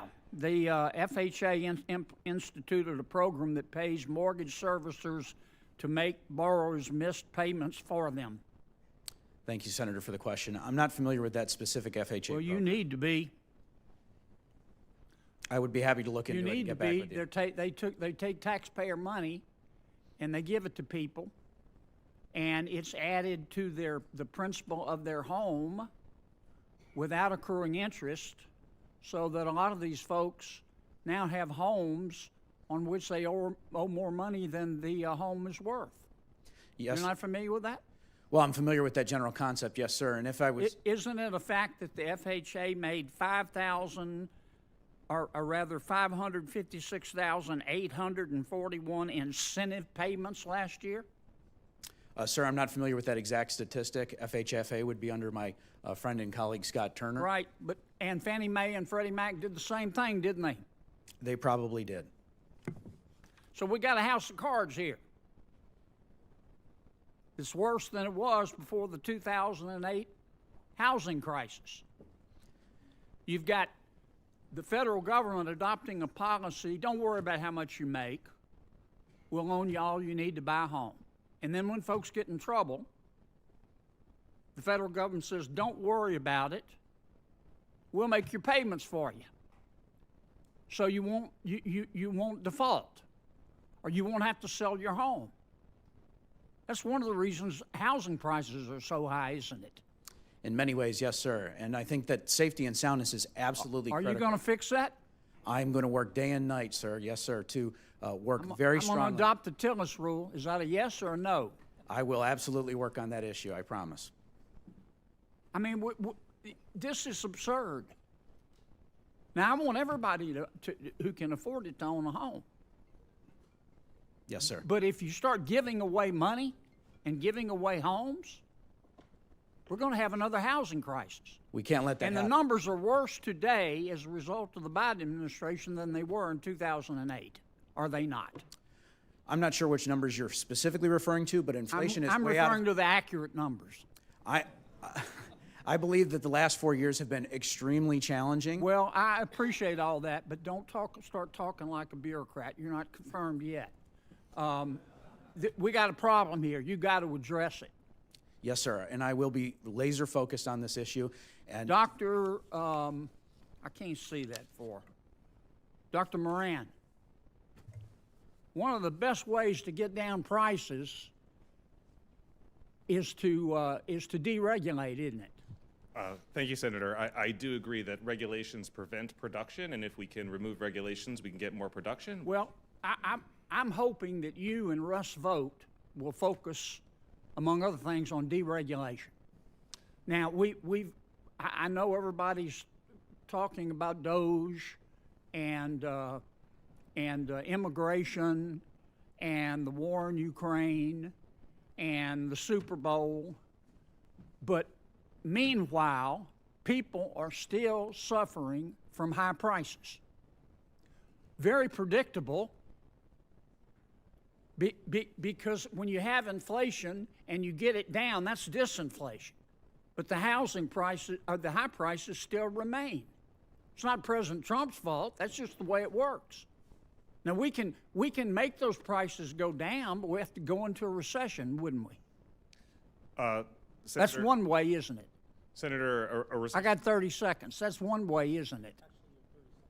Yes, it's not. Well, but you let Warner go on like a he was wild as a March hare. I'm still letting you go on for a little bit, but okay. Now you're 47. My point is one of the ways to get prices down is to start deregulating. That's a much better way. And I'm hoping the White House is going to get you and Russ Vogt to focus on it. I agree. Removing barriers to the abilities of firms to produce will get them to produce more stuff, lower prices. My work here is done. And Thank with you. that, Senator Cortez Masto. Thank you, I think. First of all, to the panelists, thank you for your willingness to do this at this point in time. It is important that we have people there that understand the background experience of the agency that's needed, but you also have the experience. And welcome to all your family members that have to sit through this. Let me start with you, Mr. Pulte. Can I kind of want to put it back. We got off the rails there for a minute, and I saw you struggling there, and rightfully so. Let's talk about the agency that you are actually nominated for, which is the Federal Housing Finance Agency, not FHA, which you have no control over, but I appreciate you trying to answer those questions. But I do know this, and thank you for meeting with me, because we had a great conversation. And we talked about the fact that under the Federal Housing Finance Agency, there was a comprehensive review of the federal home loan banks. And this is something that I have been following and is important for me and in my state, because we have a housing crisis, particularly affordable housing or workforce housing crisis. And I'm curious now if you've had the chance to review it, and which recommendation from the comprehensive review do you plan to support and implement? Thank you, Senator, for the question. I very much enjoyed meeting with you as well. As you know, the state of Nevada has been very important to our family over the years. The family's legacy company's probably built over 10,000 homes in Nevada. So very much appreciated meeting with you, and think very highly of your staff as well. They care about this issue very deeply. With regard to some of the things that we talked about, I was able to look at some of the material that you prepared. I believe very strongly that we need to follow the law and the statute, particularly as it relates to the federal home loan banks. This is something I also talked about with Senator Warren when I was in her office, was, will the statute and the law be followed? And I think it's very important as it relates to the federal home loan banks. A lot of times people forget about the federal home loan banks because they're so focused on Fannie Mae and Freddie Mac, and I would absolutely work with you on that, and I look forward to doing that. So let me ask you this. Do you support requiring the federal home loan banks provide more than 20% of their net income for affordable housing and community development? Thank you, Senator, for the question. I know this is something that you and your staff feel very passionately about, and I would absolutely continue to work with you on it. As it pertains to this issue, I will follow the law and follow the statute, and be open-minded with anything, including ideas that you have on this matter. But in terms of that question, I'd like the benefit of getting inside of the organization first, if confirmed, and then be able to give you a better answer to that question. Thank you. Mr. McKiernan, again, appreciate the opportunity to talk with you. Let me ask you a couple questions about the CFPB. Unfortunately, in Nevada, we rank second in financial fraud, and a high percentage of that fraud are seniors.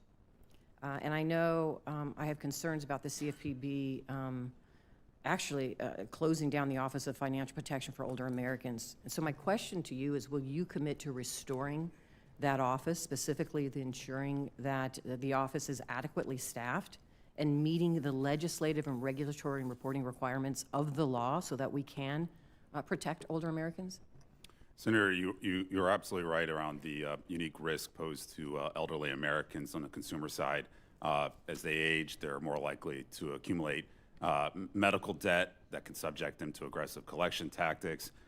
There are, of course, some issues around cognitive decline that can make it harder to resolve their issues. And so, it is important that the CFPB continue to monitor those issues, devote enforcement and supervision resources to those ends, and coordinate with the other agencies.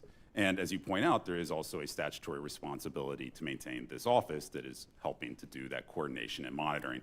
So yes, I think consistent with what I said in my opening statement, I'm going to follow a law that includes performing each of the statutorily assigned responsibilities, and one of those is this office. So if the administration tells you to fire the people in that division, you're going to disagree with them, because the law says that that office has to exist and it has to be staffed and there has to be resources to seniors to protect them from fraud. Is that Senator, right? we're going to make sure we have that office perform its statutory function. Okay. Let me ask you this. The law also requires the Consumer Bureau to maintain the confidentiality of information obtained from people and companies it supervises and supports. You know this. So what will you do to ensure that people who should not have access to private supervisory information and who have conflicts of interest, what will you do to ensure that they are prevented from accessing it?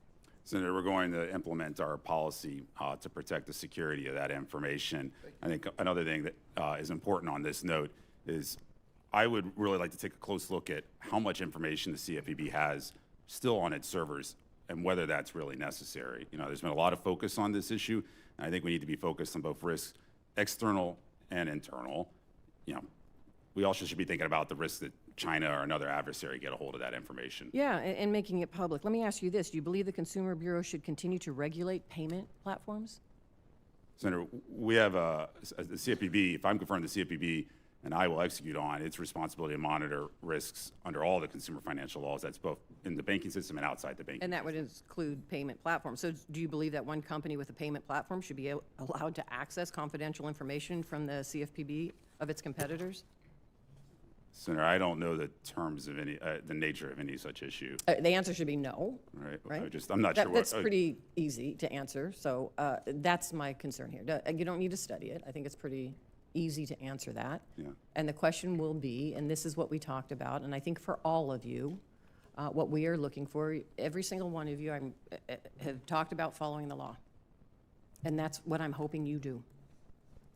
And not a rubber stamp to an administration that thinks that they have the ability to disregard the law, ignore Congress and the agencies that we have created and shut them down to the detriment of people in this country. So I am hopeful that you guys are standing guard and you're doing just that. I'll give you a chance to respond if you would like to, or we're going to go on. Senator, I'm fine. Thank you. All right, Senator Haggerty. Thank you, Mr. Chairman.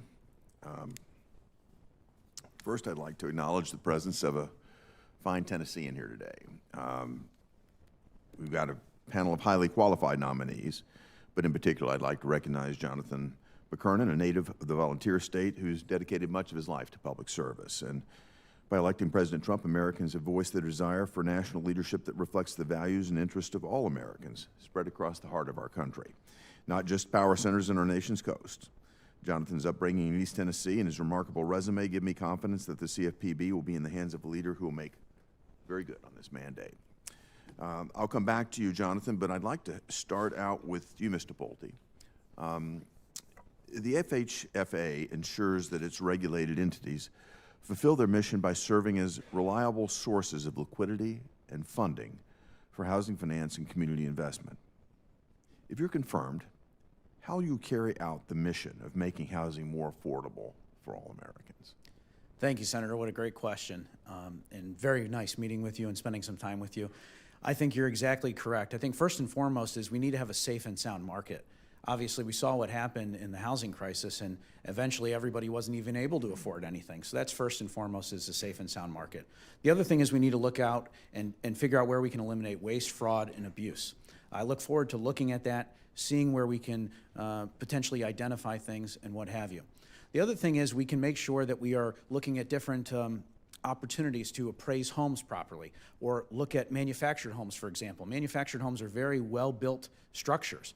And if confirmed as FHFA director, I believe that there are really some great opportunities between my friend and colleague at HUD, Scott Turner, in terms of manufactured housing, as well as on the mortgage side at FHFA. So there's a lot of exciting things that we could do, Senator, and I look forward to working with you on some of the ideas we discussed. And a lot of the issues, a lot of the hurdles I think that you're going to find have to do with regulations that actually get in the way and impair the function of the market and increase cost on builders and impact in a negative way the available supply. So I look forward with working with you on that respect as well.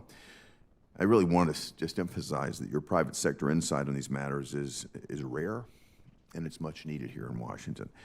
I understand the need for policy experts in agencies like the FHFA, but we also need leaders that have business backgrounds who deeply understand the industries that they interact with. And I think you've got a deep experience here that could really lend a lot to the agency. And I'd just like to ask you broadly, what are the most valuable leadership lessons that you've learned in your time in the housing industry, and how would you apply those as you take on this agency's challenge? Yes, sir. Thank you for the question. It's a great question. I would say that first and foremost, I'd like to go into the agency as well as understand with Fannie and Freddie Mac exactly the talent that we have. I understand that there's quite a bit of talent in this organization.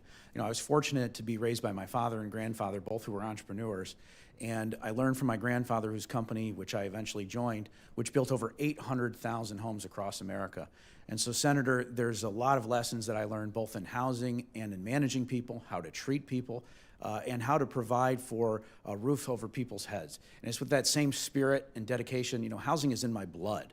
And I look forward to really bringing that into the agency if confirmed and ensuring that as many Americans as possible can have the American dream. Right now, costs are just so out of control, Senator. This needs to be fixed. I look forward to seeing your energy. I think it's contagious, and I look forward to your inspiration in an agency that we want to see function well. Mr. McKernan, I want to come back to you now. Dodd-Frank established, in my view, an undemocratic and seriously flawed funding structure for the CFPB. And I think it's important to clarify the statutory authorities here. Acting Director Russell Vought has requested no funds from the Federal Reserve for the coming fiscal quarter, partly because the CFPB's current balance is excessive. In your view, did the Acting Director break the law? Senator, let me say first, thank you for the very kind words. To appreciate that. We're going to have to let the courts decide that, but I don't see a legal issue there. Nor do I. Nor do I. So to confirm, the CFPB director has sole discretion to assess the needs of the Bureau and make funding requests accordingly, so long as the request abides by statutorily prescribed funding caps. Is that correct? Yes, Senator. I thought so. So Acting Director Russell Vought isn't doing anything unlawful or unusual. In my view, he's simply exercising the authorities given to him by the Democrats who architected Dodd-Frank and the CFPB's funding structure in the first place. There's a glaring double standard here. Progressives are gleeful when a Democrat administration appoints a CFPB director who unaccountably advances their partisan agenda and spends an eye-watering amount of money. Then, when Americans entrust a Republican administration and a Republican director to lead the agency, Democrats suddenly panic and complain that the Bureau is being operated unaccountably, even though both administrations are operating under the exact same structure. For years, I've led legislative proposals to bring greater accountability to the CFPB. If they're true concerns, I urge my colleagues to work with me on real structural reforms. Otherwise, these cries of rogue leadership to the CFPB will just continue to fall on deaf ears. So I hope that we'll have an opportunity to find a way forward on a bipartisan basis to address this concern. Thank you, Mr. McKernan. Senator Warnock. Thank you very much, Mr. Chairman. Congress created the Consumer Financial Protection Bureau, the CFPB, in the wake of the financial crisis, during which Americans saw Wall Street bankers get bailed out, while millions of working folks lost their jobs, their homes, their retirements, their life savings. That's the situation out of which the CFPB emerged. Mr. McKernan, thank you. I enjoyed our meeting yesterday. Good to meet you. And I want to follow up on our discussion about the Trump administration's efforts to dismantle the CFPB, the agency you've been nominated to run. President Trump has said the CFPB is, quote, a very important thing to get rid of. Yes or no, do you agree with the president on that point? Senator, as I've said, the CFPB is a product of statute. That is a question for our elected officials. It's a yes or no question. Do you agree that it's a very good thing to get rid of? Senator, I think our elected officials decide normative questions like that. I just execute on the law. You've raised your hand to run the agency. I think you ought to know whether you think it's a good thing to get rid of. Well, I will say this. I certainly think that consumer protection is a very good thing. It's a critical thing. A federal consumer protection role is a very important thing. That's a lesson I learned from my experience in the 2008 financial crisis. We need to have a regulatory system that works for everyday Americans, and that includes a consumer protection function. I'll take that as that you agree with the president that we don't need the CFPB. We need consumer protection, but not the CFPB. Is that your answer? We need to have a strong consumer protection function. So President Trump and Elon Musk have basically gotten rid of the CFPB, which is why the question is so urgent. And the Bureau has seen dozens of key employees fired. They've been told not to engage in its core supervisory or examination duties required by the law, and has even had its physical headquarters closed and locked. I think that's a pretty clear message. If someone closes down the office that you've been nominated to run, with the CFPB effectively eliminated, how on earth do you plan to lead a shell agency that's been completely gutted? Senator, I'm not aware of the situation, both the staffing and resources at the CFPB. Well, what I will point to is just what the administration has said in its filings and some of the litigation ongoing here. And they have said that we are going to have a CFPB that is streamlined and efficient. And quoting, I think, from the brief here, it says a predicate of that is there will be a CFPB. Again, though, this is a question for our elected officials. My job is to follow the law and execute on my mandate. In the last 3 months alone, the CFPB has received more than 80,000 complaints from Georgians, with the Bureau currently seeking resolution to more than 40,000 of those complaints. With the CFPB shuttered by President Trump and Elon Musk, what's your plan to ensure that the Bureau resolves those 40,000 pending complaints from my constituents in Georgia? Senator, like I said, the consumer complaint function is a statutorily required function. That's in 1021C. And so my mandate, if I'm confirmed, is to fulfill faithfully, fully that statutory mandate. Mr. Pulte, when we met in my office, thank you very much, Mr. McKernan. When we met in my office, we discussed the issue of appraisal bias, the disturbing trend of homes with Black or Latino residents being systematically valued less than homes with white residents. This is pretty well documented. And, you know, this is discrimination that denies these families the wealth and home equity they've worked hard to earn. As I said to you in my office, this is real money. You think about the value of the most important asset that most people have, literally to have its appraisal depend on who opens the door is unconscionable. And we agreed that data on home appraisal bias is economic data, and that you are a proponent, you said, of transparency and publicizing such data. Do you still believe that? Thank you, Senator. My recollection of the meeting is that I would like to get inside of the agency and understand exactly what specific data you're looking at.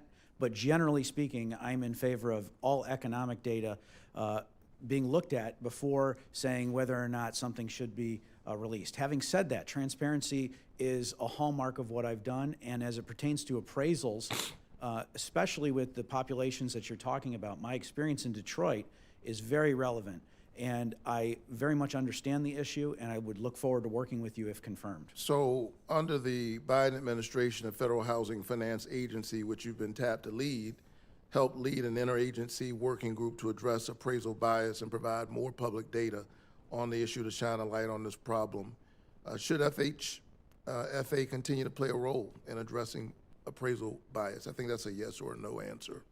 Thank you, Senator. Appraisals are absolutely critical, and if confirmed, I look forward to working with you on that issue and understanding. It's good to hear your answer. And I just want to make sure that I respect the time.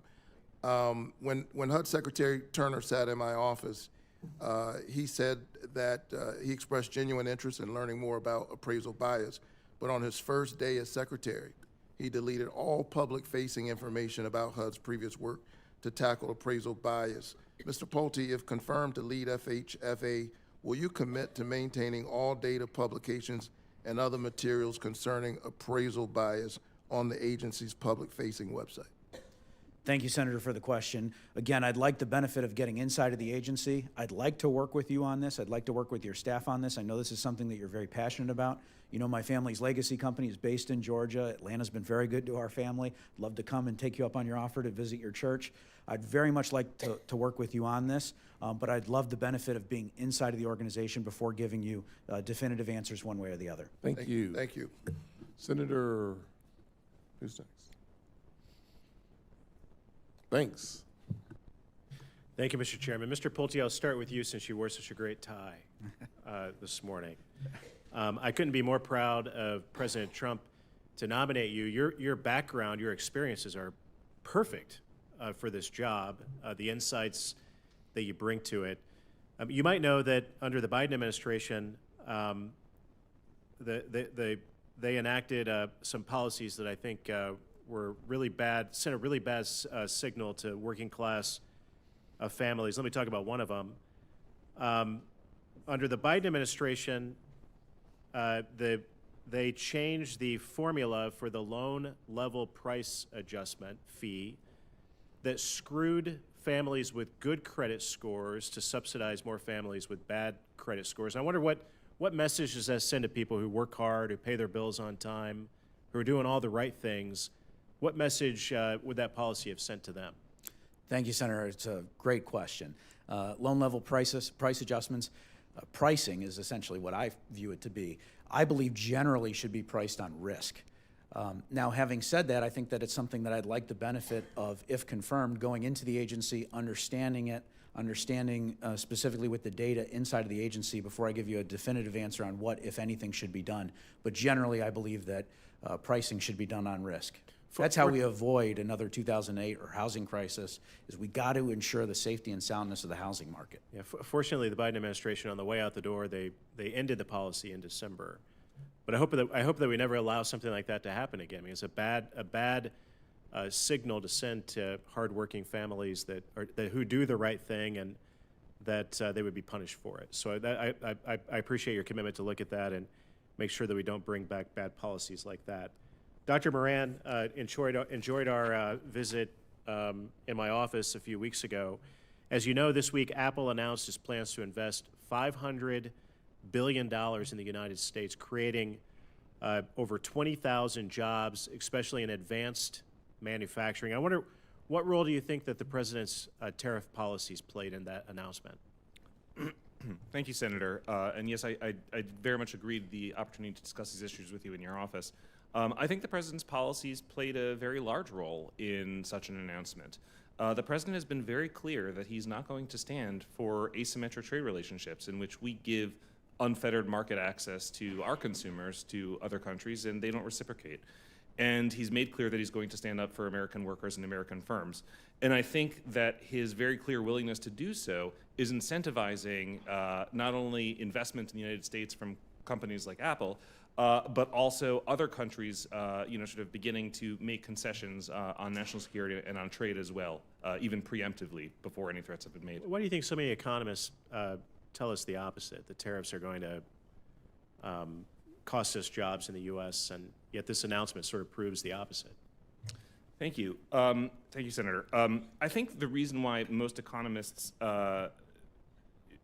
view tariffs as being unhelpful is because of a quirk of the modeling methodology, where they basically assume that trade deficits, balance out to zero over the long term. But that really hasn't happened in recent decades. So clearly something is wrong with the assumptions underpinning these models. Indeed, if we review the history of tariffs, we see that in the 19th century, the average tariff rate on dutiable imports was in excess of 40% for most of the latter half of the 19th century, and the average tariff rate on all imports was in excess of 30%. Nevertheless, this was a period of extraordinary economic transformation in the Industrial Revolution. Even after World War II, the tariff rate on dutiable imports was in excess of 30%, again, a period of very strong economic growth. It wasn't until the 1970s until we really get to the period of very low tariffs beginning. And coincidentally, that coincided with the reduction in growth rates. Now, I don't want to claim that correlation is causation, but nevertheless, the historical record is very clear that the American economic story has seen periods of high tariff rates coincide with extraordinary economic success. So there's nothing in the historical record that would say that it's impossible to have a fabulous economy with high tariffs. Those jobs were either going to go to China or the United States because of President Trump and these policies. They're coming to the United States. So it speaks for itself, and I'm very proud of that. Really quickly, Mr. Kessler, Communist China has built too many weapons using stolen American technology, and BIS oversees export controls, which are supposed to stop the PLA from getting its hands on sensitive technologies like bioweapons, ingredients, or cutting-edge chips. But career bureaucrats over the years at BIS have rubber-stamped deals for decades to send some of our most important technology to China. What can you do to stop that? Well, thank you, Senator. I will not rubber stamp deals like that, and I will make sure that we scrutinize any request along those lines very carefully and make sure that every action that we take is consistent with our national security priorities. Thank you very much. Look forward to working with you on that. Mr. Chairman, I yield back. Thank you. Senator Smith. Thank you, Chair Scott and Ranking Member Warren, and thanks to all of our panelists for being here today. I appreciate that, and your families also, welcome. I'm going to start with Mr. McKernan and then get to Mr. Pulte if I have time. The Trump administration, Mr. McKernan, the Trump administration and Republicans in Congress have repeatedly attacked the CFPB and challenged, even undermined, its legitimacy, branding it as this rogue partisan agency that is out of control. President Trump and Republican colleagues, and I think even you, have said that the CFPB faces a crisis of legitimacy. And yet it seems to me that this crisis is caused by people all the way up to the president undermining the legitimacy of the CFPB and then declaring that it's not legitimate. This is a bit, to me, like an arsonist starting a fire and then yelling fire. So, Mr. McKernan, you are in an unenviable position. You have been nominated to lead an agency that your bosses have said should be killed off. Elon Musk has been said that the CFPB should rest in peace. And I have to say, I listened to your responses to Senator Warner, and it also bothers me that you couldn't say straight up that returning $21 billion in money stolen from American consumers, you couldn't just say that that was a good thing. So I want to dive in on this a little bit. Do you think that requiring $80 million in illegal overdraft fees to be refunded to service members and veterans was a rogue action or a partisan action? That was something the CFPB accomplished. Senator, I'm not sure which action you're pointing to there. Well, the CFPB required $80 million in illegal overdraft fees to be refunded to service members and veterans. If they were illegal overdraft fees, then certainly they needed to be refunded.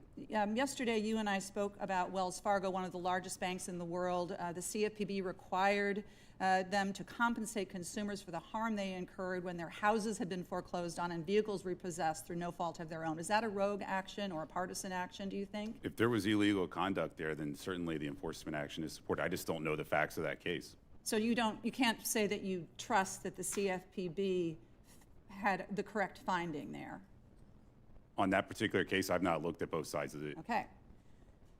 When we spoke yesterday, you told me, I asked about the many lawsuits that are pending before the CFPB and what you thought would happen to them, and you assured me that you would review these lawsuits.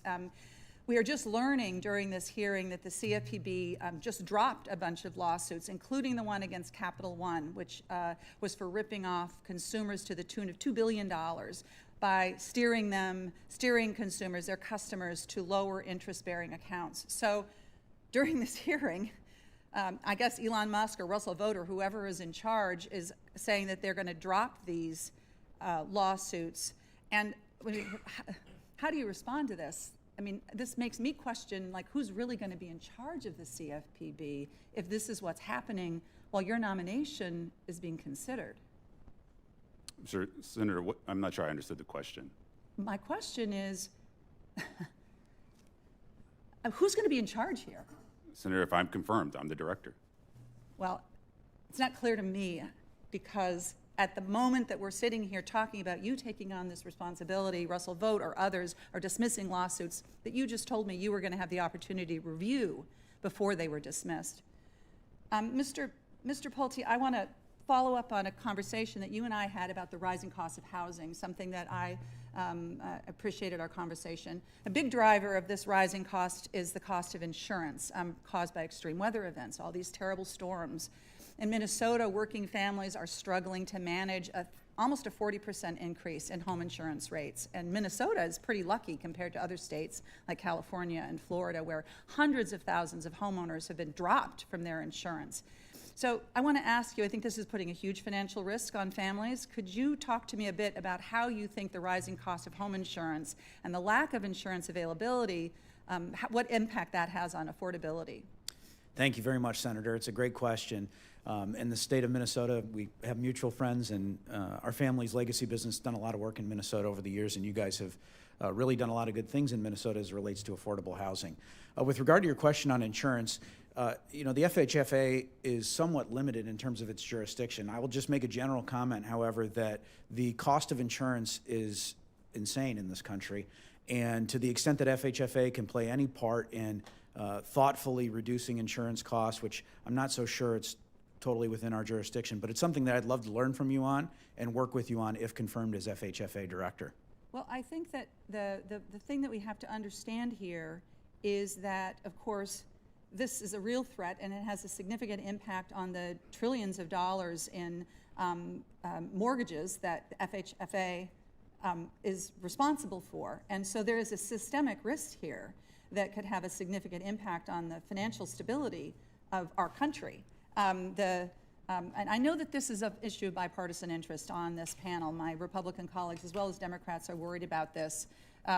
I want to just note for the record that First Street, a leading climate risk modeling organization, has showed that the overall U.S. real estate values could be reduced by as much as $1.4 trillion over the next 30 years due to this unaccounted for risk. So I think this is something that you would have to address, sir, in your role. Thank you. Senator Kim. Thank you, Chairman. Mr. Kessler, I'd like to just chat a little bit with you and go in deeper on some of the issues that have come up today. I guess I just want to start by asking if you support using export controls to deny China access to advanced computing chips that they want to use to fulfill their AI ambitions. Generally, yes. And then so I guess what I'd like to just get a sense of now is, how do we go about doing that, especially with regards to what we've seen about the proliferation of these chips? For instance, the previous administration moved forward with an AI diffusion rule, and I wanted to just get your reaction to that. Is that the right way to go about trying to address this challenge? Thank you for the question. I think that it's important to make sure that the United States maintains and expands its dominance of AI technology and other technologies of strategic significance. It's important to make sure that BIS, as an agency, moves quickly enough to keep pace with our competitors, with our adversaries. And it's important to consult with technical experts constantly to make sure that the rules are keeping up as the technology evolves, right? We can't risk having a cumbersome rulemaking process or bureaucracy slow us down when we're talking about something of national security significance. Just to kind of pull on this a little bit more, because I heard from some of our European partners, other partners, that it certainly makes it more difficult for them to act. Certainly within Europe, if certain nations are listed in Tier 1, some are in Tier 2. And I guess I just wanted to get your take on that, as well as just other companies. There's a question here that we learned from the challenges we face with 5G and Huawei about how quickly we can get market penetration in different parts of the world, allow American businesses to be able to succeed. So I guess I wanted to just ask a little bit more specifically if you think this AI diffusion rule potentially will make it harder for us to be able to get that market penetration or be able to work with partners around the world. Look, I think that the rule that you're referring to was intended to address a real problem. And the problem is, how do we prevent China and its proxies from accessing the most advanced American technologies wherever located in the world, whether they're located in the United States or outside the United States?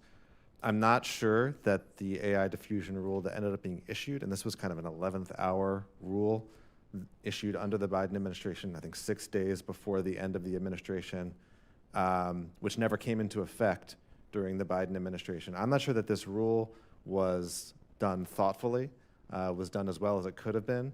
It's a very complex and bureaucratic rule. So that's one of the things that I'd like to review when I go in. I think that the identification of the problem was largely correct, but I'm not sure that this is the right solution. Yeah, I appreciate that. I wanted to just share that because I'm also trying to think through this, and I can't say I have all the answers. I'm looking at reviewing that, and I have some concerns and I have some thoughts, but I just ask, this is so important. Our ability to be able to dominate the innovation of the future is so critical. And I worry because I've seen a lot of what I see as knee-jerk reactions from this administration so far and other aspects of what happened previously. And I ask for, if you're confirmed, that we can work together along with others on this committee to be thoughtful about this, because it's just so important that we reach out to our partners, reach out to industry, and get this right, because I really do think that this is going to set the tone for the next 20, 30 years, if not later. So I just want your commitment that that's something you can work with me on. Absolutely, and I agree. I want to just switch gears here a little bit. Do you think that BIS has enough staff? I think that, here's how I think about staffing. It's important to make sure that BIS, or any agency, that it uses the resources it has efficiently and intelligently, that the agency is structured well to fulfill its mission. It's also important to make sure that any agency has adequate resources, that it has the resources, that has the appropriations and the manpower that it needs. In the case of BIS, it's a relatively small agency compared to others within Commerce.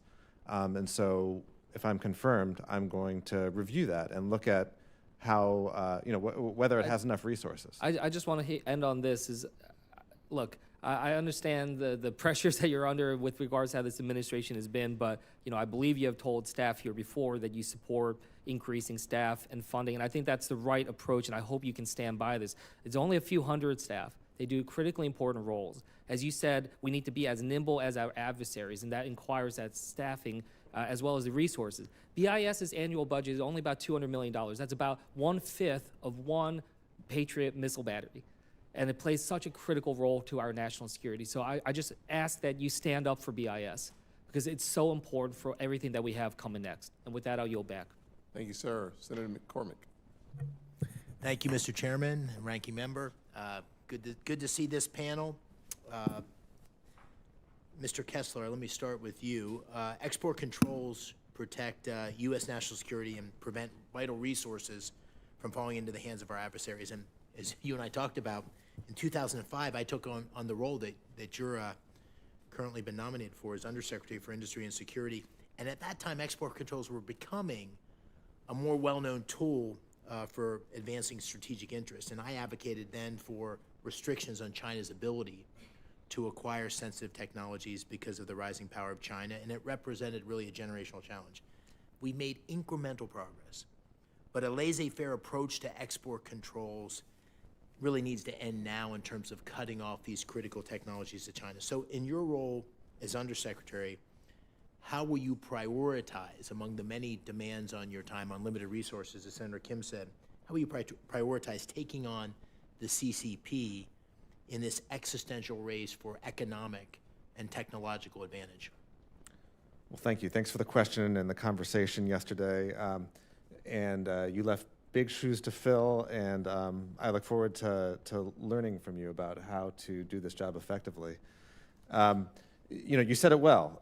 The priority for BIS must be, and I will be laser focused on, how to keep sensitive technologies, sensitive goods, software, out of the hands of American adversaries, including the CCP, including China. And on day one, I'm going to review with the staff the whole structure of the organization, the decision-making processes, and make sure that the agency is built to meet that challenge. Senator Kim just mentioned limited resources or the constraints on resources. In particular, as you know well, BIS is unique in that it has an enforcement capability, has an enforcement arm. How have you thought about the resources or technology, or have you thought, I should say, about the resources or technology that could be added on the enforcement side to be able to fulfill, as I said, which an important mission 20 years ago, an existential mission now? Well, that's something that also, I will immediately start to learn about when I get into office. I'm concerned, especially on the enforcement side, that the resources aren't at the level they need to be at. We need muscular enforcement of these rules to make them effective. And right now it's something like 150 or 200 people in export enforcement who are responsible for enforcing these rules around the world. And I question whether that's adequate, whether a ratio of one person to one country is adequate. Great, thank you. Mr. Pulte, good to see you again as well. As we spoke during the 2008 financial crisis, I was the Undersecretary of Treasury after being at Commerce, where I participated in countless meetings on the global ripple effects of the U.S. housing market collapse. FHFA now serves in a dubious role in many ways, a dual role, as conservator and the regulator of Fannie and Freddie. As a conservator, one of FHFA's many jobs is to preserve assets. As a regulator, it must support the safety and the soundness of the GSEs. So My question to you is, how do you see that relationship and tension between those two roles and the risk if those two dual responsibilities aren't managed well? Yeah, what a great question. Senator, thank you for your time. I very much enjoyed our conversation, and nice to talk business with a fellow former businessman, I guess you would be. In any event, I think that the conservatorship as well as the regulatory aspect are equally important. However, the regulatory aspect of the job, if confirmed, is absolutely critical, because if we allow for another 2008 housing crisis, we just can't let that happen. And so I can assure you, Senator, I will wake up every day and we'll be thinking about how do we make sure both on the conservatorship side and on the regulatory side, we don't have that happen again. And to that point, if there were ever to be an exit from conservatorship, I think it would have to be extremely thoughtful to make sure it was carefully planned and that there would be no disruption to the safety and soundness of the market. Very good. I'm going to try to squeeze in one more question, Mr. McKernan, about CFPB. Under your leadership, you will have responsibility for conducting robust cost-benefit analysis with each regulatory action. Can you describe how that cost-benefit analysis will work? Yes, Senator, you're absolutely right. By statute, the CFPB is required to consider both the cost and benefits with its rules. I think the key thing here is that we do this based on the actual risks that we see and make sure that's data-driven based on the evidence, and also does think through the unintended consequences. Very good. Thank you. Thank you, sir. Next will be Senator Van Hollen. Thank you, Mr. Chairman, and thank you all for being here for the nomination hearing. Mr. McKernan, it's good to see you. We worked together a little bit when Senator Toomey was the chair on North Korea sanctions and issues like that. Obviously, the CFPB is a very different issue. And I must say, I found it sort of particularly twisted when the richest man in the world, Elon Musk, tweeted out that he wanted to bury the CFPB and bragged about burying the CFPB. He's got a tombstone here. This is the richest man sort of celebrating going after a bureau that's returned billions of dollars to consumers, including millions of dollars to Marylanders who were cheated by fraudsters. I assume you disagree with Elon Musk, right? Senator, my role, if confirmed, is to follow the law and execute on the mission. It's questions for our elected officials, for you, or others. Whoa. Elon Musk is not an elected official. He weighed in. I'm just asking you what your view is, because it's hard to believe someone will take their mandate seriously at the CFPB if they believe that the CFPB should not exist. So this is a pretty simple question. Do you agree with Elon Musk that we should bury the CFPB? So let me tell you why I take the mandate very seriously. Like I said, okay, all right. This really was a yes or no question. So well, let me move on. Russ Vought is the current acting director at CFPB. Is that right? That's correct. Okay. So here's what Russ Vought said about federal employees, and we asked him about this when he was up before the Senate Banking Committee, and this is on tape. Quote, about federal employees, when they wake up in the morning, we want them to not want to go to work because they are increasingly viewed as the villains, unquote. Do you agree with Mr. Vought's statement about federal employees? Senator, I don't know the context there, but my point here is that I take my mandate very seriously. All right. That was another clear yes or no seriously. question, whether you agree with the statement that on its face seems just outrageous at targeting federal employees. Look, would you agree with this? Because this is what Russ Vought did with respect to CFPB, right? He put the overwhelming number of CFPB employees on administrative leave and told them not to work. You're aware of that, right? Actually, Senator, I'm not aware of the specifics, of the nuances, the exceptions. I know there are exceptions. Look. He just. This is from the. This is the news story at the time. 1,700 employees told to stop work immediately. So my question to you is this: is it efficient to tell workers to stop work when you're continuing to pay those workers? Is that efficient? Senator, the facts, the circumstances there. In fact, my application wouldn't have gotten through. Okay, look, you've been nominated for this position, and you're telling me you're not aware of this stop work order that was issued by the current No, I'm aware of it. I'm not aware of the exceptions. I know there are. Let me ask you this. Oh, there may be a few exceptions, I don't know. But overwhelmingly, they've been told not to continue to pursue consumer claims on behalf of the American people, right? Don't do your job. And yet, they're still being paid. I'd like to see them be paid and do their job. I think that's what the American people would like to see as well. Let me just ask you, with respect to the standard for firing federal employees, because you've been a federal employee, at least in Congress.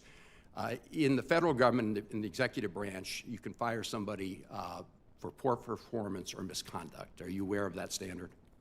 At a high level. I have not done the employment law related aspects, but at a high level. Okay.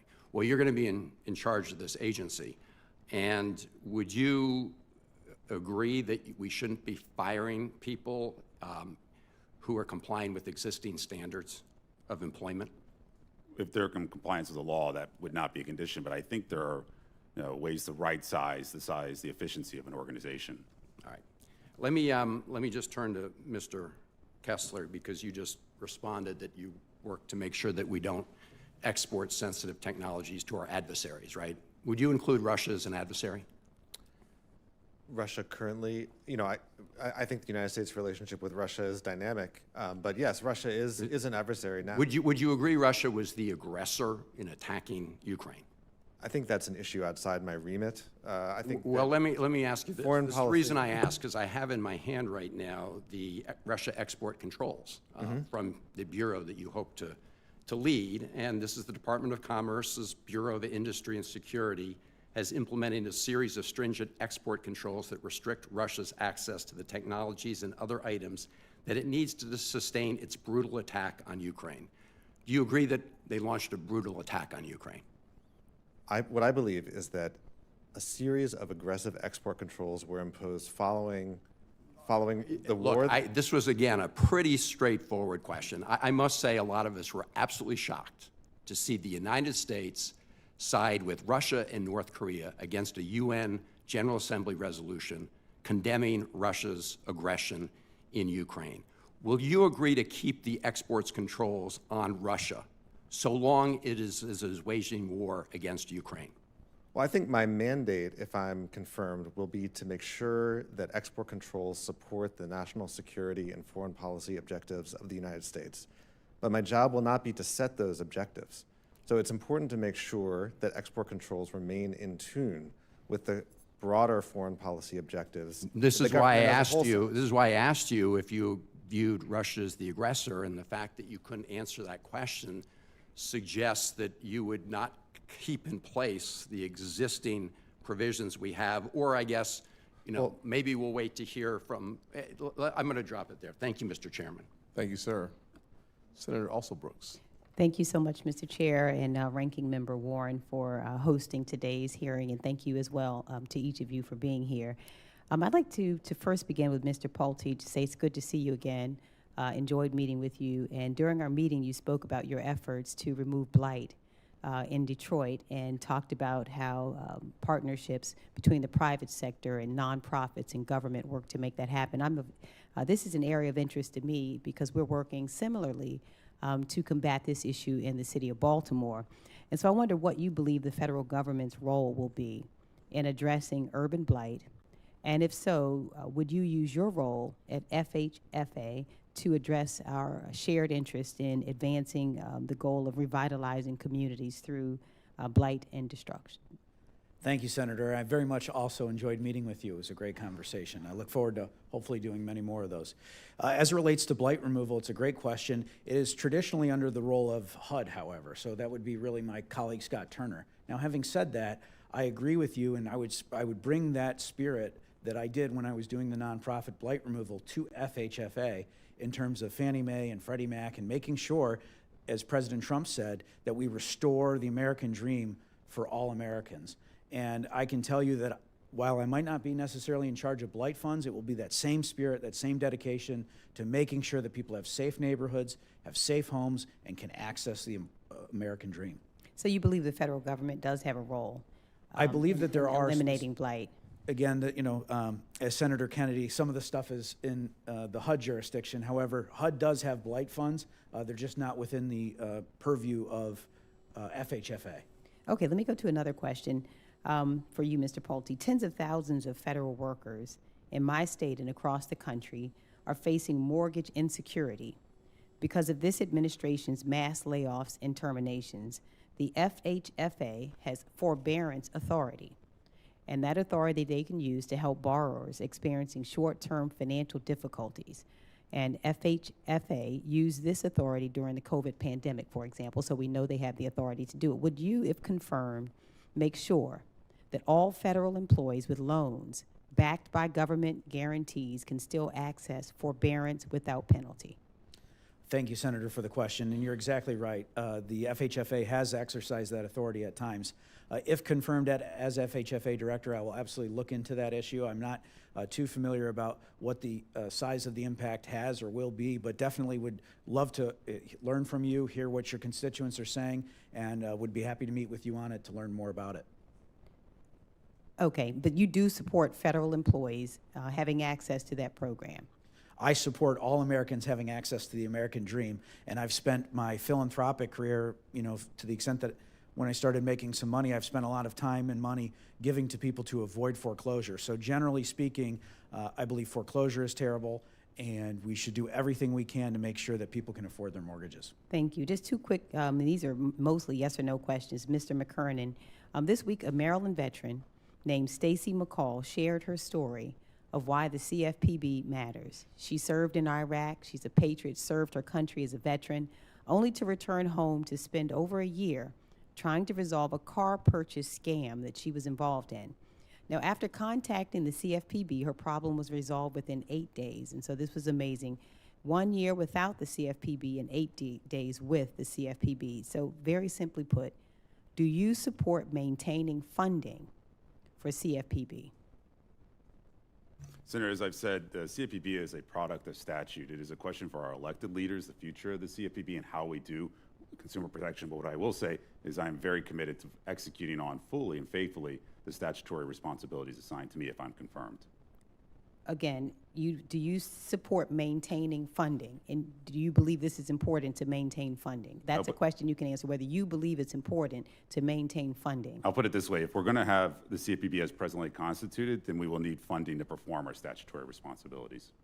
Okay, and then lastly, Mr. Kessler, I know that my colleague asked a question about this a moment ago, but just want to make sure, again, yes or no, do you agree that removing all or most of the controls from an adversary, and we agree, no matter what anyone says, Russia, North Korea, and Iran are adversaries. Do you agree that, for example, targeting Russia while Russian troops are still threatening Ukraine would be harmful to U.S. interests?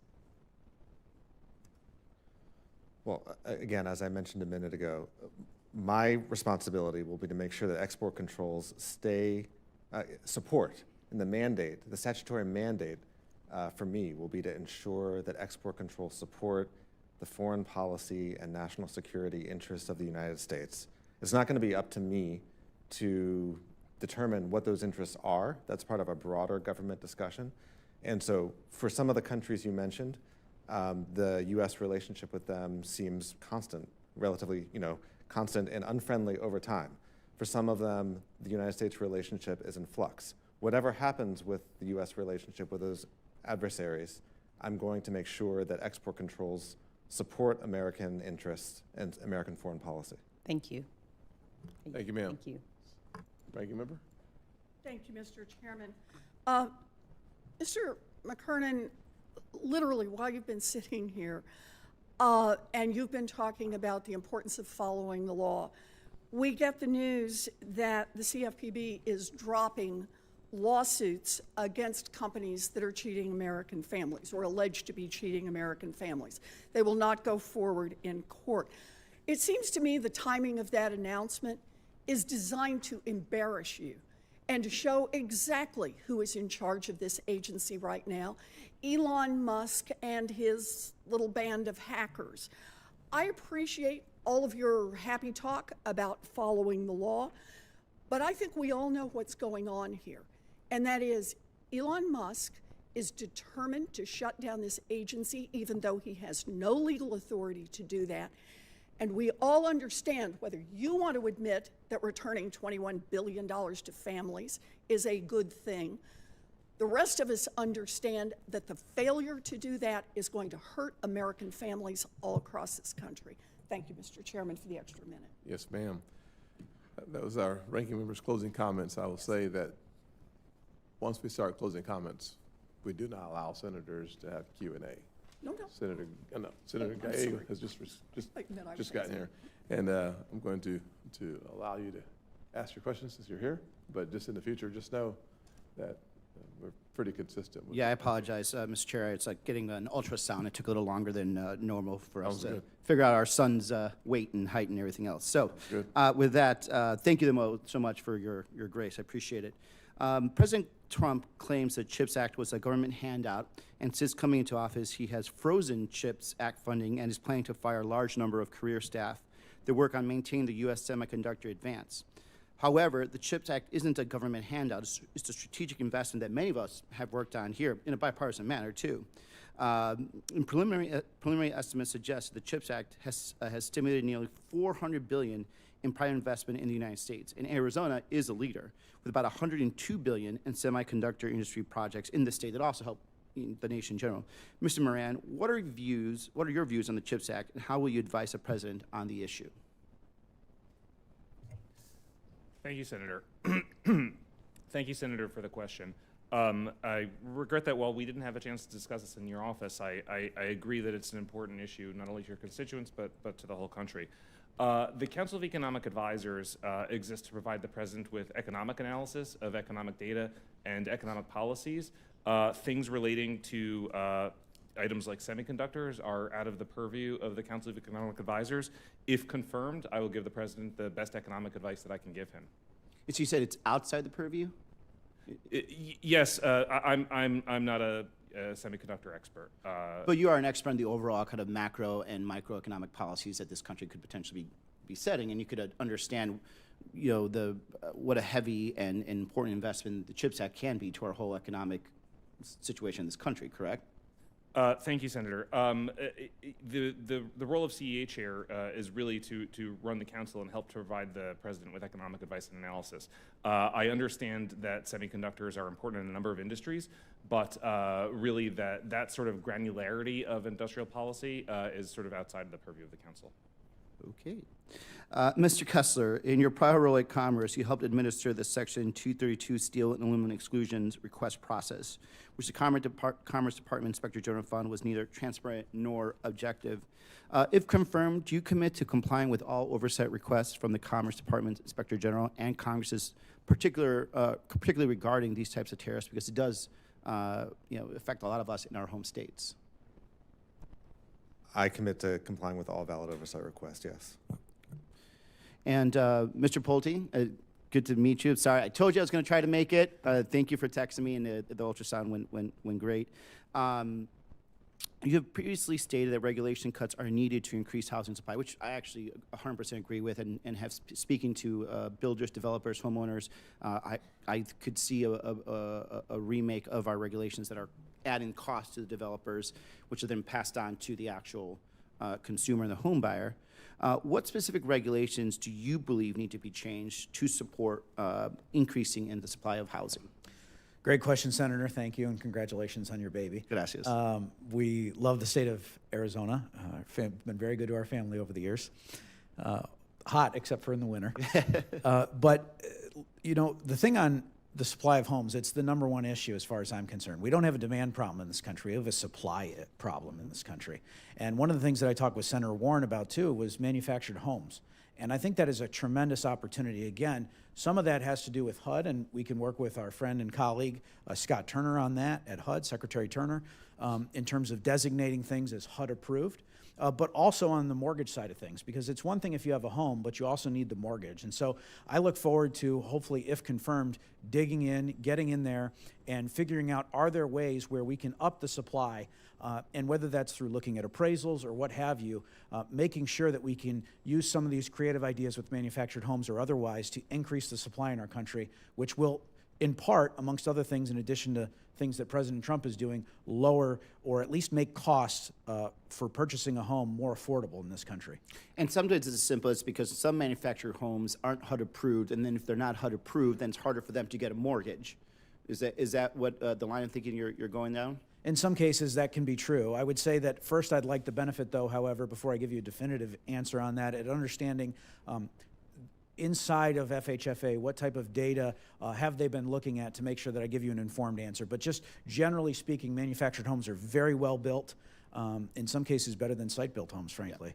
And I think that all of these things need to be explored because we have a housing supply problem in this country and we need to fix it. And that first starter home is the most important in order for you to really get going in terms of for the lifetime of that person to actually have housing, because they use that to get their first home, then they sell that to get the down payment for the next mortgage, and on and on and on. And I think that's something that I really hope you will focus on in your role.